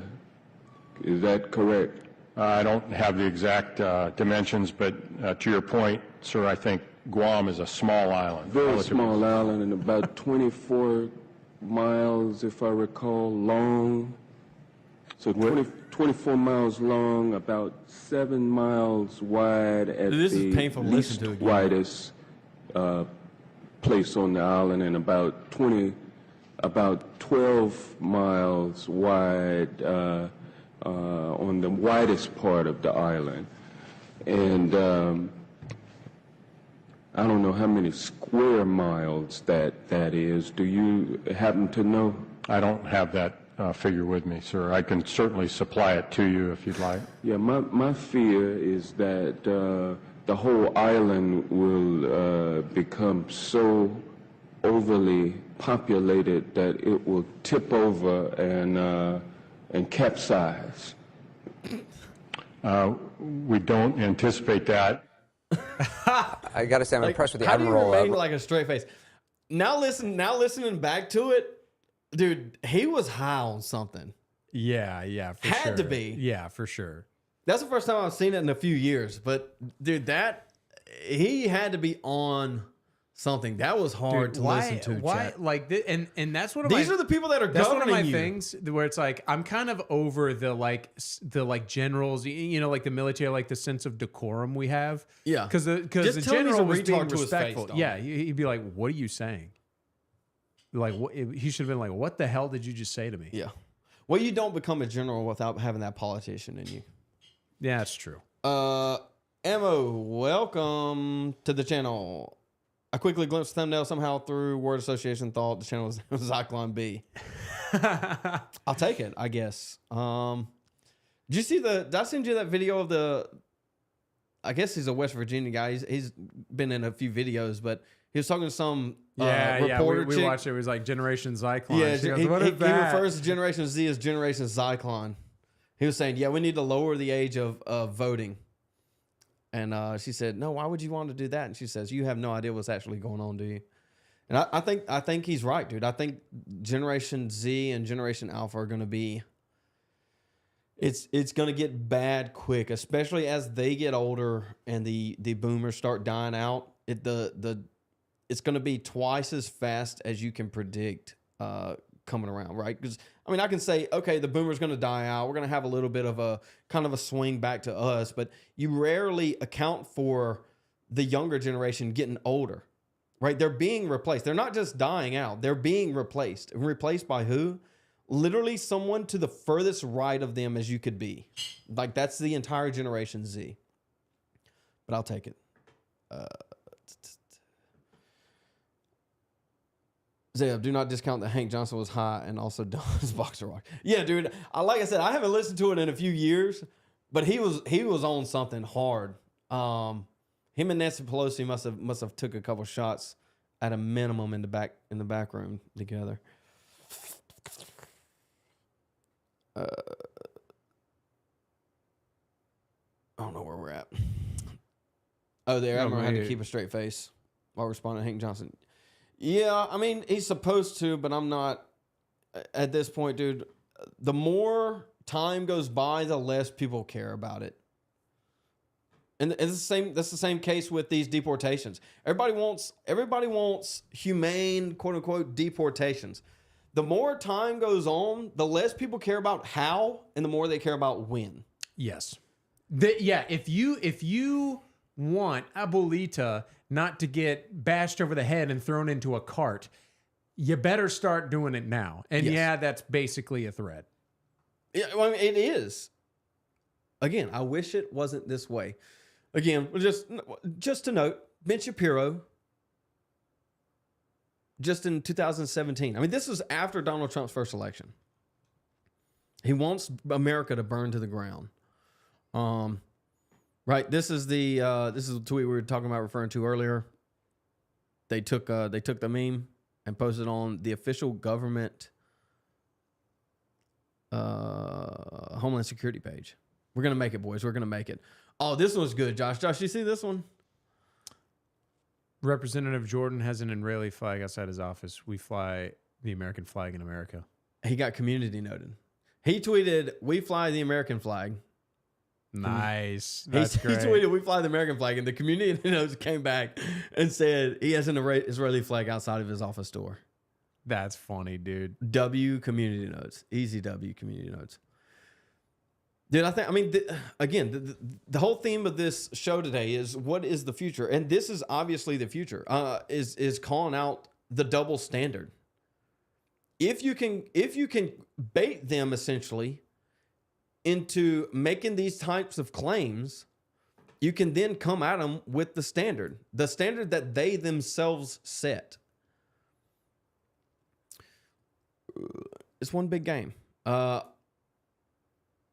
This is a lot of people want to say that nothing was going to happen from the shooting. Yeah, but if this is true, then, well, it works. And I don't condone the assassination. I don't condone killing people for whatever reason it ended up being. But to say it doesn't work is wrong. BlackRock is suing United Healthcare for giving too much care to patients after the CEO was murdered. It's like, oh, well, it worked. That's temporary. Well, it's accountability. Not really. To an extent. I don't agree with it, but it is what it is. Are they in a very like matter of fact, are they providing cheaper health care because their CEO is assassinated and now all eyes are on them? Yes. They should fear for scamming people. They should, but the point is they shouldn't be afraid that they're going to get shot in the street. They should be afraid that our authoritarian government is going to come after them for screwing people over, but they're not. That's what they should be afraid of. Yes. Yeah, I mean, I agree, but that's not how it is, and so... I agree. I want to see this video. Is this recent? Oh, it's from 2019. Is it? It says that in the bottom. Yeah. It's still a good shot, though. Yeah. Don't read that. It's not even worth reading. What the hell? Governor Newsom. All right, this retard is running California, or supposed to be running California. Founding fathers did not live and die to see this moment. It's time for us all to stand up peacefully. Okay, I get it. Okay, cool. I don't agree with you on most things. I agree with you on this. But the problem is, in that tweet, you hit 2 for Espanol. This is the problem. Why do we have a governor having to literally translate his orders, speech, whatever it is, into Spanish for the people that live in America to understand? Like, let's just bare minimum. If you can't speak English, get out. Dude. Is that hard? Dude. When I went to the beach last weekend and I was coming home, I stopped at a gas station. I was going to get a snack. There was a guy, a Hispanic dude, clearly like just got off the job in line. The worker, like the gas station attendant or whatever, this guy did not know what he was saying. And he just told the Hispanic guy to go. The guy got his stuff for free because he probably deals with that shit all the time. Oh, I don't even blame him. The point that and here's the thing: even if he had paid, the fact that I had to wait like a minute longer because there was a language barrier is enough to get these people out of here. I don't care if none of them were criminals. I don't care if they all worked harder and better than every American. They shouldn't be here. Well, it's like this. Period. If we talk about assimilation, Chad, we talk about, people need to assimilate to America. The very, very basic, bare minimum of assimilation is just speaking the language. Like that's it. Like that's the bare minimum. Can we at least get to that point? And then we can have a conversation. But no, we can't. Why? Because they come over in droves, they live in their little communities, and they invade and infest everyone else without any type of assimilation. Even if assimilation is real, they don't do it. Mm-hmm. Where we at? Willie PP said, Josh, why did you leave your woman? Why did you? Long story. Don't ask him. Yeah. Long distance. That's long story short, long distance. Jim Trafficant. That name sounds familiar. I have to brush up on it. Dual citizen in Congress. You mean all of them? Utah gives driver license tests in 15 different languages. Well, Utah's cooked. I mean, Mormons are essentially blanket leftists. They're just very good optically. And they worship demons. But sorry, pause video, Zeb. Only I can break my things. Well, yeah. Well, he's talking about breaking California, burning California to the ground. It's the purpose behind it more so than it is the thing itself. Would I rather not burn California to the ground? Correct. Yes. But if it's going to be burned to the ground, I would rather do it than let them. Does that make sense? Mm-hmm. Do you think that's justified? I get what you're saying, but I think it's unnecessary. Well, it's only unnecessary if we're able to stop them from burning it to the ground. Well, here's the thing. It's like in like pure mathematical force terms, are we able to? Absolutely. Will it happen? Probably not. Not in the way that should. Not in the way that it should. Chat, this is Stephen Horn. I did an episode with him. Dude, we cooked. This is one of the first episodes I did on Touch Grass. It was like 90 degrees. We were on a rock and we were cooking like for an hour. Anyway, really good dude. Go follow him. I think he might have a YouTube channel too, but he puts out videos every once in a while, does some mostly news in North Carolina, Raleigh, Durham area, Orange County area. But he said, I'm one of the 1,600 people Trump pardoned.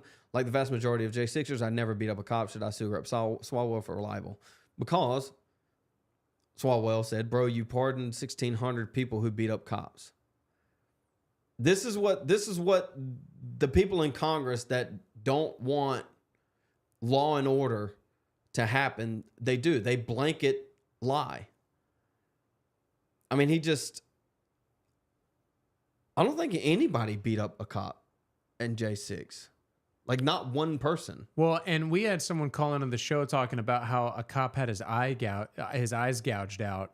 And of course, it's like they say that, but the name of the cop who that happened to and the name of the person who did it are not identified. Just take our word for it. They're all liars, dude. But yeah, go check him out. He's solid.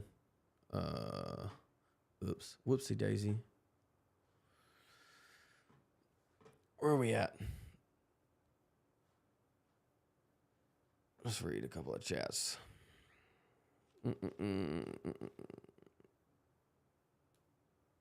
Nah, Mormons are on the right. It's so obvious. I feel like that's satirical. I mean, politically, no. I mean, they're not. It's not even close. Optically, yes. Elephant in the Room, Palantir. Oh, yeah. Somebody mentioned Palantir earlier. Why are you guys not talking about them? I just didn't get around to it. We have talked about it before. Not today. Nothing new has happened with it. Chat. Let's do this, chat. How about this, chat? Chat. Hey, chat. There is nothing that we won't talk about. I guarantee you.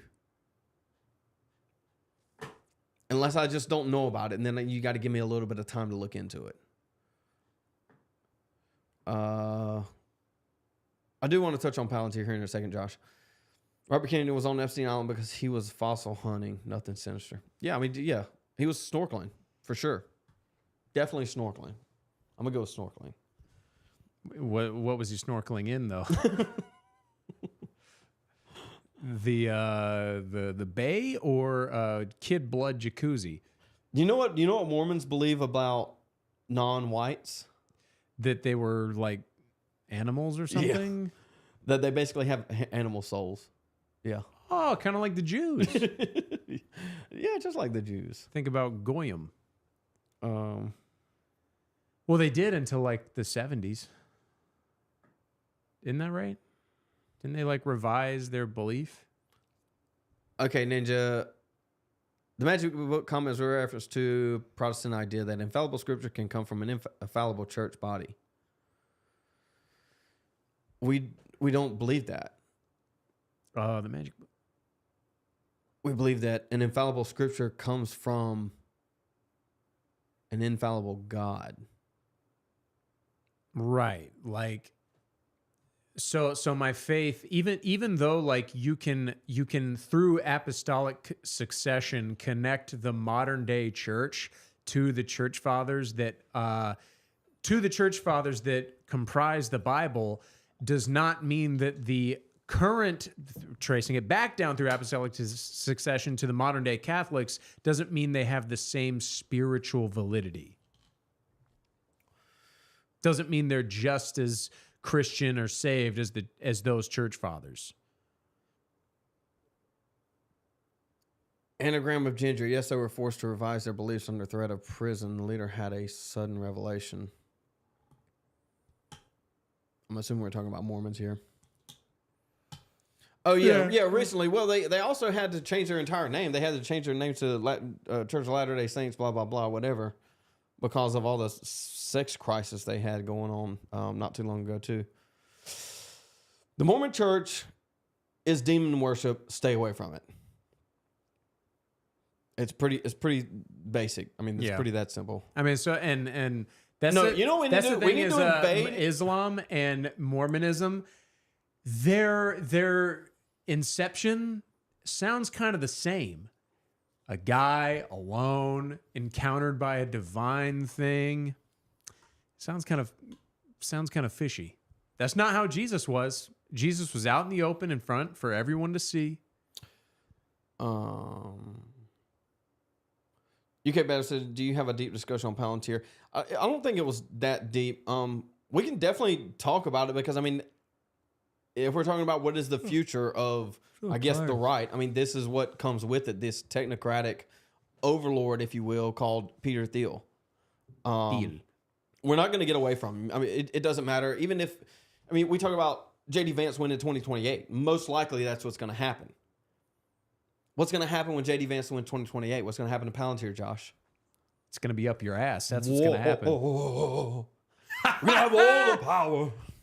I like that attempt. These guys are overlords, dude. I mean, that's what they want to do. That's what they are. They see themselves as such. Now, let me put it this way, and I know Josh isn't going to agree with me. Well, first of all, what Palantir is, from my understanding, is that Palantir is the capability to collect all metadata into one system to be able to utilize it as a whole rather than parts. Is that close to correct? Yes. Yeah. It's going to happen regardless. I just want them to use it against illegal immigrants. Well, yeah, and that should be stated, is my problem with Palantir is not that they're taking away people's privacy, because, I mean, what they're saying it's going to do will not do that. My point is I want us to be the ones doing it, not a literal Jew spy, Peter Thiel, controlled by the CIA. I mean, he's not Jewish himself, but he's gay. But he's gay, and he's a Mossad. He's literally like a Mossad agent. I mean, him saying, "So here's the thing, Joe Rogan, is the thing people aren't asking about Epstein Island is America's involvement. People are so concerned with the Jews. It's not their fault." You saw that? You know what I'm talking about? Dude, I watched a few clips of his Joe Rogan interview. It was very painful to listen to. He sucks at talking, dude. And all of those guys, dude. Lex Friedman, Peter Thiel, Mark Zuckerberg. All these guys, Elon Musk, they're like, Spurgs can't speak. Yeah, pretty much. It's like, dude, let's go sit on a train and then we can talk. I think you'd be able to. Yeah. Or a plane. We can go fly in a plane. Let's go find a plane, Josh. Then we'll get you juices flowing. Okay, the train was an autism joke. I thought it was a Holocaust joke. Oh, that too. But yeah, I'm not. I mean, what Palantir is doing is going to happen regardless of if it's Palantir or someone else. And it's going to come for us. I would just accept that. But let's use it to our will to get the illegals out of the country first. And then I can deal with it or not deal with it or attempt to. Does that make sense? Yep. I get it. I get what y'all saying, dude. I get what y'all saying, dude. Somebody said back on the Mormons aren't called mountain Jews for nothing. Funny. I've never heard that. I have heard that. Have you? Yeah. That's funny though. Yeah, that is funny. We need to liberate Utah. Well, really, I mean, Mormonism has spread pretty far now. They wear magic underwear. Yes. They do have magic underwear. So what is it? I've heard that as a joke. Like, I've only heard people say they wear magic underwear. I don't know what that's in reference to. I don't know what that means. I don't know exactly, but I know that they are only supposed to take it off, like their undergarments, whatever special undergarments it is, when they work out. Like if they're just leisuring or they're out doing work and stuff, they have to wear some type of special. Is it kind of like Old Testament, like the linen type thing? Okay, yeah. Yeah, I mean that's what they are. They're mountain Jews. They're mountain Jews. Let's see. Dude, I went to I was in the Marine Corps with a Mormon. The dude was like 6'4", blonde. I think I've told you this before. What was his name? Should we say it? Walden. Last name Walden.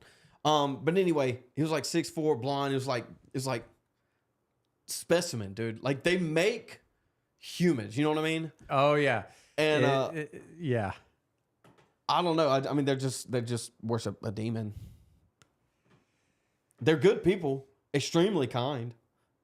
I mean, he was perfectly willing to help everybody, but he was just wrong. It's okay though. Just don't be wrong forever.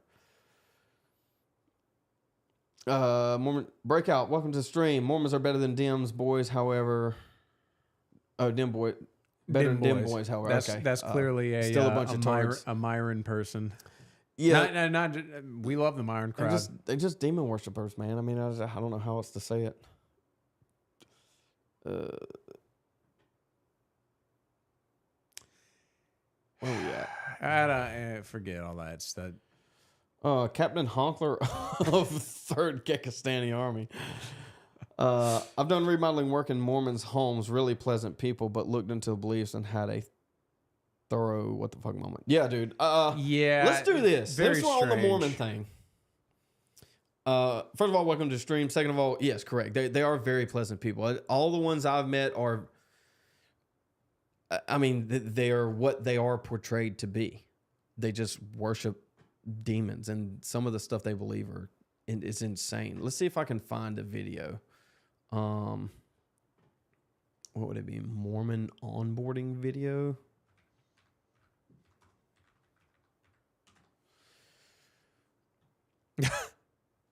Let's see. Johnny Harris did a video. Oh, he left Mormonism. He's a pretty far leftist too, though. Is there a short one?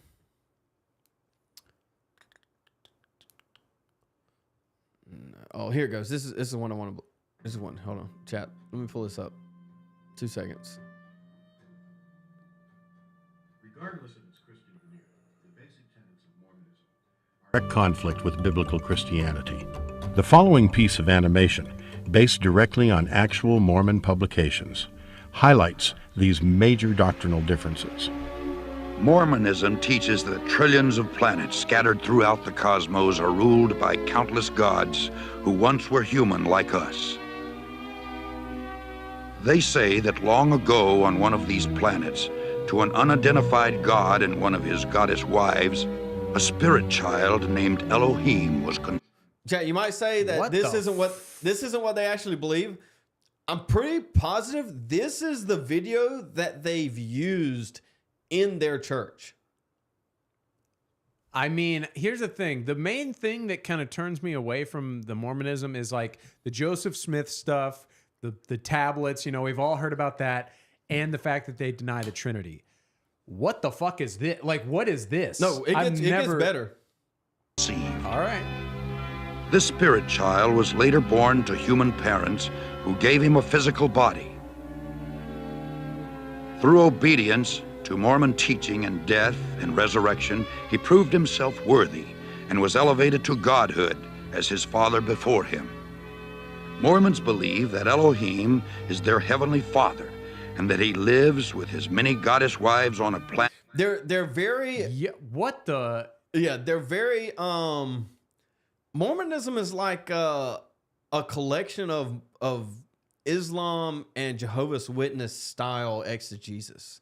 It's it's indefensible in any context, which is I think Andrew Wilson went on like a tirade on Twitter saying, "I'll debate any Mormon anytime. I'll debate all of you at one time." It's like it's an indefensible position. Planet near a mysterious star called Kora. Here, the God of Mormonism and his wives, through endless celestial sex, produced billions of spirit children. To decide their destiny. Hold on, let me speed this thing up a little bit. This is awesome. It gets good, dude. It gets real good. It gets real good in a second. Hold on. You think I'm bad? Wait till you hear what the Mormons believe. Head of the Mormon gods called a great heavenly council meeting. Both of Elohim's eldest sons were there, Lucifer and his brother Jesus. A plan was presented to build planets. Yes, they believe that Lucifer and Jesus were brothers. They deny divinity. Earth, where the spirit children would be sent to take on mortal bodies and learn good from evil. Lucifer stood and made his bid for becoming savior of this new world. Wanting the glory for himself, he planned to force everyone to become gods. Opposing the idea, the Mormon Jesus suggested giving man his freedom of choice, as on other planets. The vote that followed approved the proposal of the Mormon Jesus, who would become savior of the planet Earth. Enraged, Lucifer cunningly convinced 1/3 of the spirits destined for Earth to fight with him in revolt.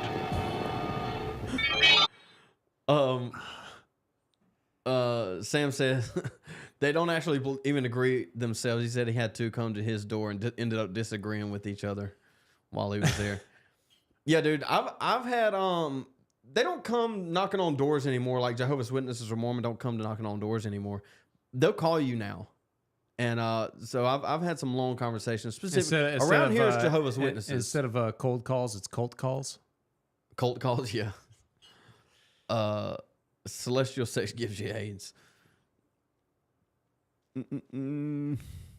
This, yeah, I was gonna say, dude, this no, seems... Ninja. These aren't Protestants. Not by any metric are they Protestants. That's like the typical. That's a low blow.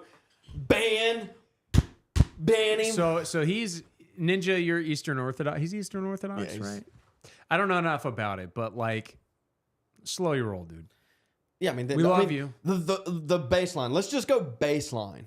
Jesus Christ is God. Let's start there for Protestantism. And Mormons are not it. Yes.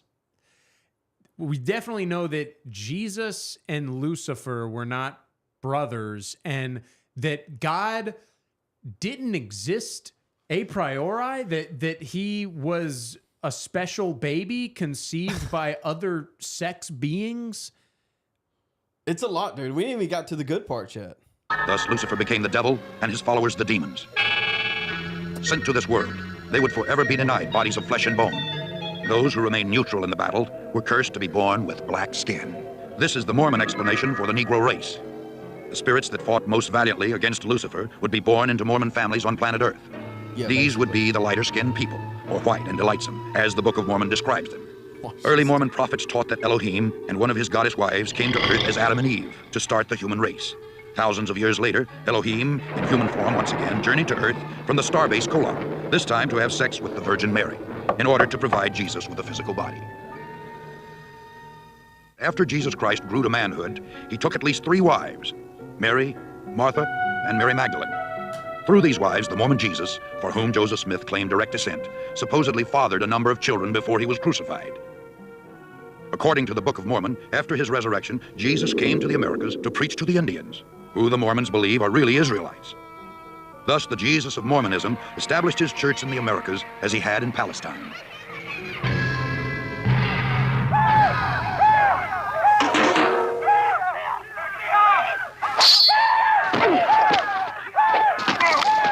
By the year 421 AD, the dark-skinned Indian Israelites, known as Lamanites, had destroyed all of the white Nephites in a number of great battles.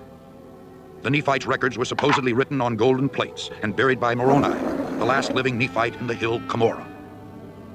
1,400 years later, a young treasure seeker named Joseph Smith, who was known for his tall tales, claimed to have uncovered these same gold plates near his home in upstate New York. Not like a meant to make fun of Mormons. I feel like they would not include the fact that he was like a fabulist, like a storyteller.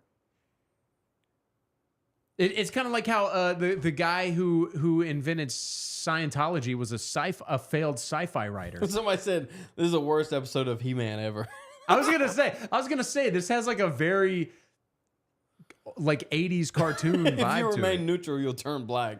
Is Switzerland Wakanda? Magic Mormon underwear. Maybe it is, but I mean, this is. I mean, it's what they believe. He is now honored by Mormons as a prophet because he claimed to have had visions from the spirit world in which he was commanded to organize the Mormon Church, because all Christian creeds were an abomination. It was Joseph Smith who originated most of these peculiar doctrines, which millions today believe to be true. By maintaining a rigid code of financial and moral requirements and through performing secret temple rituals for themselves and the dead, the Latter-day Saints hope to prove their worthiness and thus become gods. The Mormons teach that everyone must stand at the final judgment before Joseph Smith, the Mormon Jesus, and Elohim. Those Mormons who were sealed in the eternal marriage ceremony expect to become... Anyway, that's enough of Mormonism. Regardless of if it's a Mormon cartoon or not. I will tell you this, though. It's close enough. If I don't have any prospects by the time I'm 30, my friend Caleb, he lives in Radford, Virginia. They have like a Mennonite congregation. Go converting, dude. I was like, yeah, I'll just go there because like they you know, like they're not like the Amish completely. Like they have a store with electricity where they sell things. Some cute girl in like the Little House on the Prairie outfits, dude. Where at? Radford, Virginia. Virginia? Yeah. I got a buddy who lives in Pennsylvania. I've been up there a few times. They got Amish stores up there. I like it, dude. It's very peaceful all around. What if the future of America is like everybody reverting back to Amish country? Well, like it gets so bad because the Africans, like they basically throw us back into the Stone Age, and then it just becomes Manifest Destiny Part 2. I'll take it, dude. I'd rather start there than just I don't know, complete eradication. Ninja said, where in scripture does it say Jesus and Lucifer aren't brothers? He's being sarcastic. Is he being sarcastic? Yeah, he's being sarcastic. He's got to be being sarcastic. He's being sarcastic. He's also a Protestant. He's messing with it. No, he's messing with us. He's a Protestant. Oh, he's a Protestant? It's kind of like Trump Whoppers, where he's just trolling us. I don't know. I'll tell you this, man. When you FaceTimed in, you look like a Protestant. You think so? Yeah. Oh yeah. Oh no! Wait. Weren't we joking with him about a beard or something? Yeah. Oh, he was saying like the beard comes in. Hey, Trump Whoppers. Speak of the devil. That's cute. A push-up, like a push-up pop. Like a I was about to crucify you, but I'm gonna hold back. Back. Yeah, I could take it. I swear. I think. No, I'm not gonna do it to you. Not gonna do it to you. You can't give Chad ammo. Yeah, Baptist converter ortho. Yeah, you every time I try to go to the gym, you're like, we got to do a video. What I say? Listen, you don't need the gym. You just need to stop eating. Just stop eating. Just stop. You gotta don't do more. Do less. I'm tip of the day. As of now, starting like 3 weeks ago, I've been eating 1,500 calories a day. There you go. I think 12 sounds good. 12? It's doable. I mean, I pretty much have just one meal a day. Believe it or not, chat, I used to be 400 pounds. You knew that, right? Really? I've told you that before. You were 400 pounds. 395. I didn't tell you that? You're bullshitting me, dude. I've lost 150 pounds. 400 pounds? I used to be 400 pounds, dude. Actually? Yeah. I told you when I was in college. That's unbelievable. I had a dude. crisis of faith, and I don't drink, I don't do drugs, and I don't fornicate. Food was my vice. 400 pounds? Yeah. That's see. crazy, dude. Let me see if I can't find a picture. Chat. How much is 400 pounds? It's a lot. That's a lot. All right, Daniel. Peace out, brother. Pics or lies? Yeah, 400 pounds is insane, dude. How much you weigh right now? Like 250 last I checked. Okay. I mean, I'm about 245. 400 is crazy work, dude. Like that takes listen, to get for me, I tried to touch 260. I was eating everything I could. That was hard work. Getting to 400? That's crazy. Not that hard. That's some long Call of Duty sessions there. Josh is 400 pounds. That explains why he has all that good dating advice. I can't believe that. 400 pounds is crazy.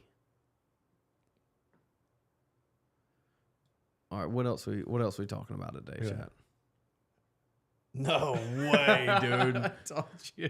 Text it to me. I'll put it on screen. Hell no, dude. I tried hard to be proud of it, dude. I mean, I'm not. I tell my mom, I'm like use AI. I don't give a get rid of these pictures. That's crazy. Why? Because I'm not proud of it. Like I should never have been fat in the first place. Correct, but you were. Yeah, and now you're just a little bit fat instead of a lot of fat. Let's put it this way. I know I am fat. Would you rather be 400 pounds or victim weight?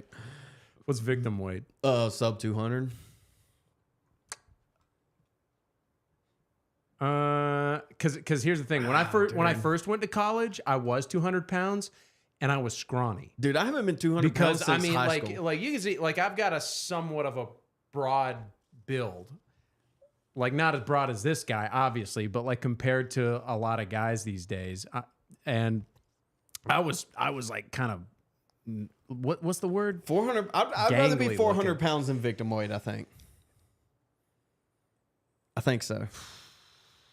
I don't know, man. I don't think I could carry 400 pounds. That's a lot of weight, dude. Believe it or not, though. Believe it or not, dude. I was struggling at 260. Believe it or not. I have zero back pain, and I think it's because I was 400 pounds and lost it. Because they do say that like when you're fat, it builds bone density, yeah. And I think I genuinely. So me and my friend, because here's the thing, this didn't happen in a vacuum. I had a friend, and we were both kind of bad influences on each other. Nah, he was 6'4", and he was bulking to try and get on the football team, and that's kind of and he's still kind of like he's like. He just got under 500 pounds. It happens to a lot of people, dude. But they put on weight to go play football. They play line, and they put on weight. They hit 354, 455, and it just keeps going. Yeah, and you can't get it under control. That's what happened to him. And he's trying to get it under control because he's developing health issues. But we used to joke and say we're in bone density training season. Dude, it's calf training. If you see anybody that used to be fat. They have the best calves, dude. It's calf training every day. Like I said, 185, 6 foot, and my victim weight.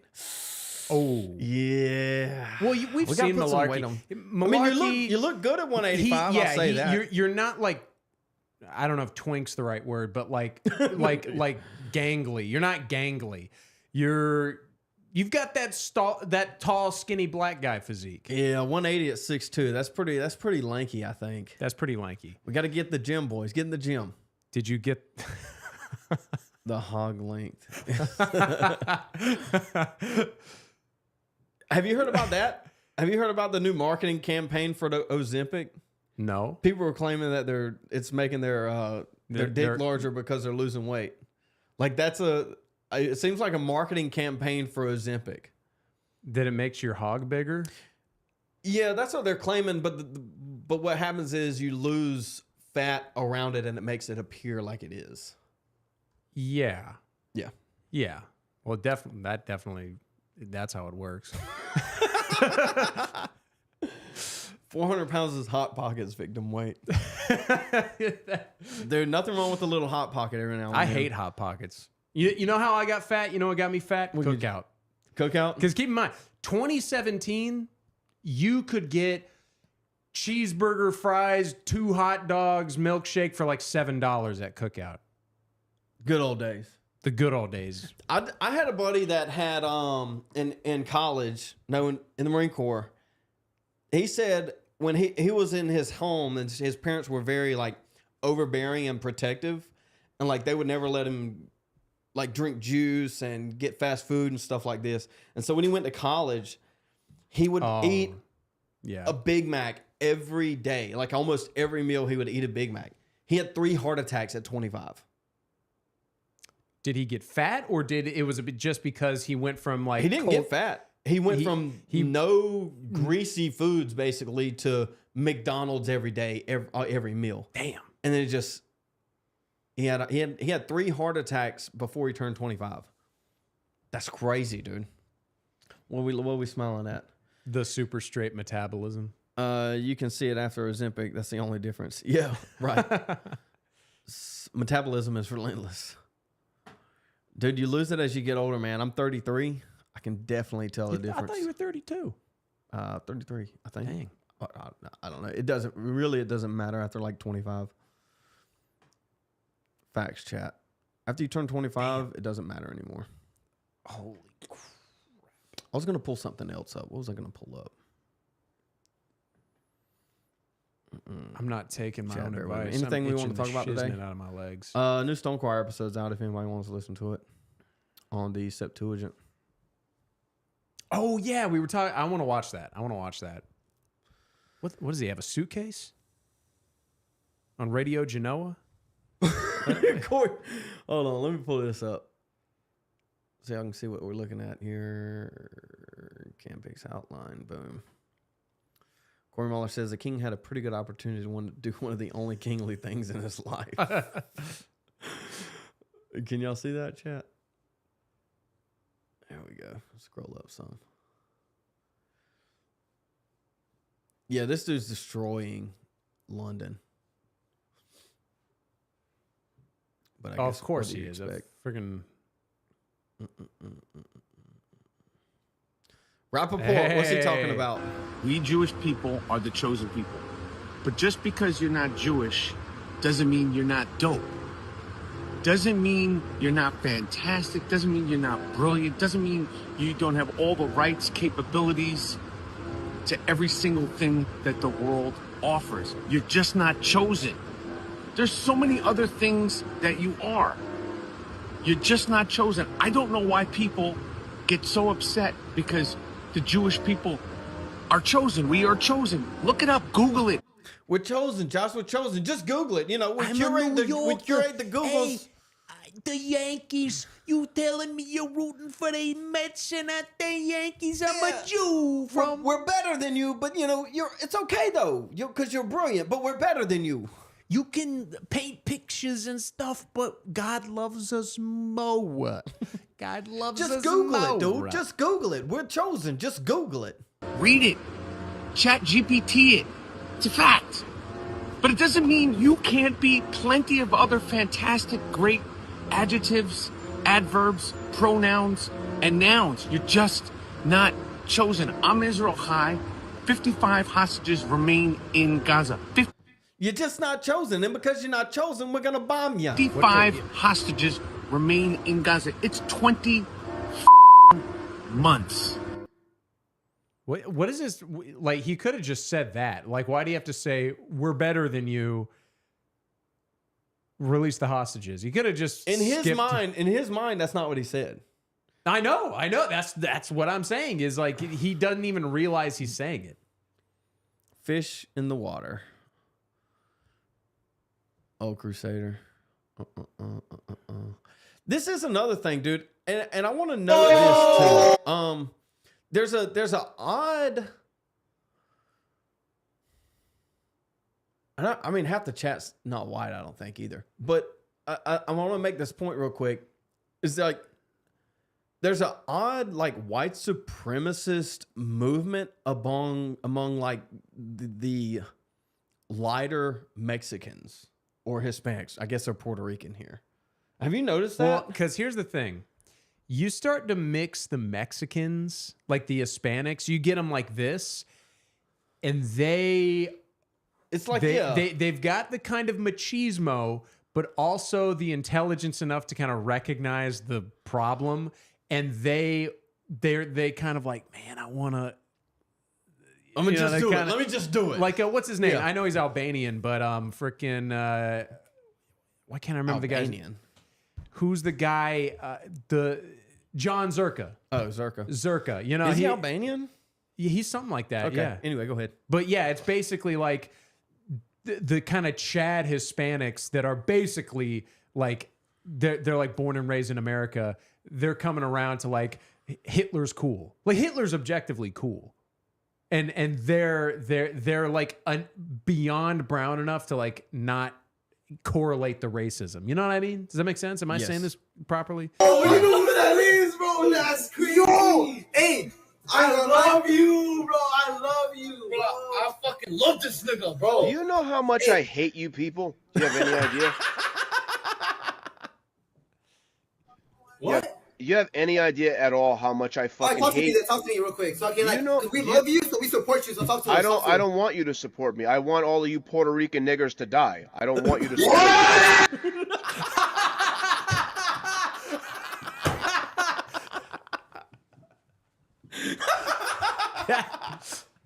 Is that the whole video? That's it. Is that real, or did they stitch that together with something? That's gotta be real. That's real, man. That's I did not know that was coming. Absolute curveball right there. Absolute curveball. Oh man. Weiber says, "Wow, your algorithms are trying to tell you something. I'm not saying you're racist, but your algos, bro." Oh yeah, definitely. No, I don't deny that. The problem with Twitter's algo is it puts you in a bubble. For better or worse or whatever it is, it definitely throws you in a bubble. I'm not denying that. But yeah, I went like 2 weeks just trying to get out of that bubble, and then it just wasn't fun on Twitter anymore. So I went back because understandable. It's fun. If anyone doesn't know who Steve Seller is, he wrote the book Noticing. That's where noticing comes from. I believe that African Americans are to some extent being held back from reaching full potential of their genes for IQ. Nutrition probably is no longer a problem, but culture likely holds blacks back, but it's 2025 as each year goes by. Me and Josh, I kind of talked about this the other day. I mean, I think this is kind of true also. The nutrition thing? No, just that it seems like he's saying that there is a potential that can be reached purely by genetics, and you can stunt that through various means, nutrition being one of them. Yeah. Not that you can't not the reason there's no African flags on the moon is because they don't have vegetables. Right. Right. Yeah. Yeah. I mean, I think IQ is purely genetic, or sorry, potential maximum IQ is purely genetic. And so everything that you do between birth and like 21, 25 years old is trying to get you to reach that maximum potential. Uh-huh. And then there's diminishing returns along the way. I mean, nutrition is one of them. It's like everybody has a maximum height that they can reach genetically. Mm-hmm. But if you don't get enough protein, you're not going to grow tall enough to reach that maximum potential. In the same context as if you don't exercise, you're not going to reach your maximum height potential. If you don't get enough sunlight, you're not going to grow as big. If you don't get enough sleep, you're not going to be as big or as smart. A like a properly watered and nutrition given and sunlight given apple tree will never produce oranges. Yeah. An apple tree does not have the capability to produce an orange. I would say the apple tree is in a greenhouse that doesn't allow it to grow any taller. No, I get what you're saying. But what I'm saying is, even under the right conditions, it will not produce an orange. I flipped it, if that makes sense. You ready to call it? Yeah, we about to close up. Chat, y'all got any questions before we bounce? I guess we can close it up. Josh, let's summarize. What is the future of the new right? Who are we? And kind of bring that full circle real quick, and then we're going to peace out of here. Chat, if y'all have any questions, I have an answer. Not sure if it's the right one, but I have one. And then I'm going to kind of spruce up this background a little bit for y'all next Friday. We're going to do Friday. I think me and Josh are going to kind of go to, maybe we're going to try and do a solo show. I know we've been saying that. I want to do a solo show. Tuesday, Thursday, I'll do a solo show, and then Josh will follow up with a solo show. Monday, Wednesday, Friday, we'll do these shows. Let me start. If I don't talk too much, we can start doing Zooms again.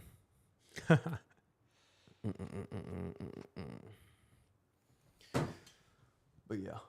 All right, boys, finish this thing up. What's the new right? I think the new right consists of Con Inc. slowly adopting the policies put forth by the Christian nationalists, the Stone Choirs, the Orrin McIntyres, the Nick Fuentes, the who else would be over here? Andrew Torba, kind of.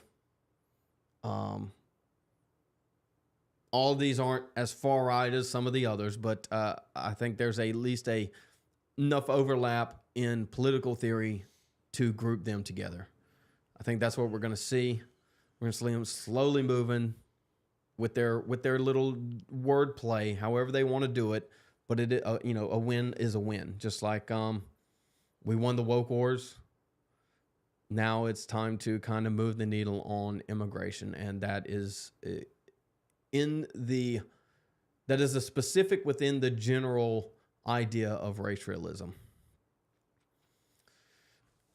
Could you guys touch on a Chinese entrance exam called the Gaokao? It seems to be eugenics play. It'd be interesting to look into. You ever heard of that? No, I've not, but I'll check it out. Interest is piqued. It's about rejecting the fake right that we've been spoon-fed for years. Yes, this is exactly right. I love the Anagram username of ginger. Give me oh, I got you. Yeah. It's about rejecting the fake right we have been spoon-fed for years. Yes, this is exactly right. We kind of touched on this earlier, I guess, with the Buchanan. What you had with Buchanan would be like the Goldwater types of conservatives that kind of kicked Buchanan out because they had the keys to the kingdom.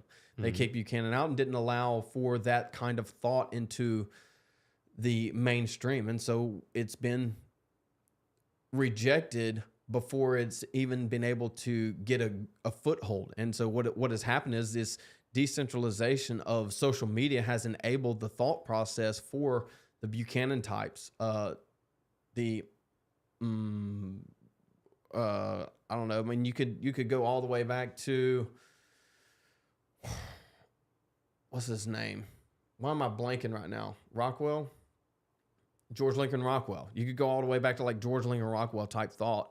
And the decentralization, which has enabled us to have these conversations.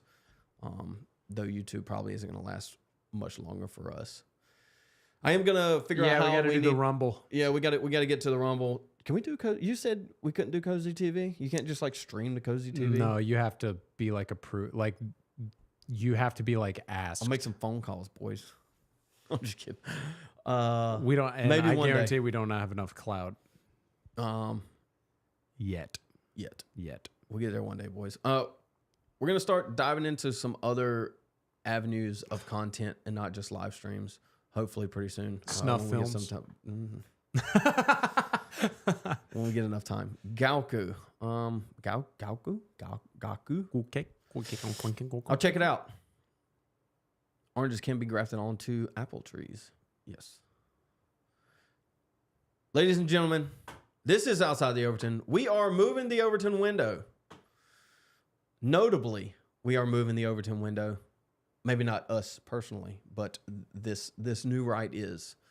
We are outside of it. We are trying to shift it to where we are inside. We will not budge because we are right. The Overton window has to come to our side. Ladies and gentlemen, I'm Zeb Boygan.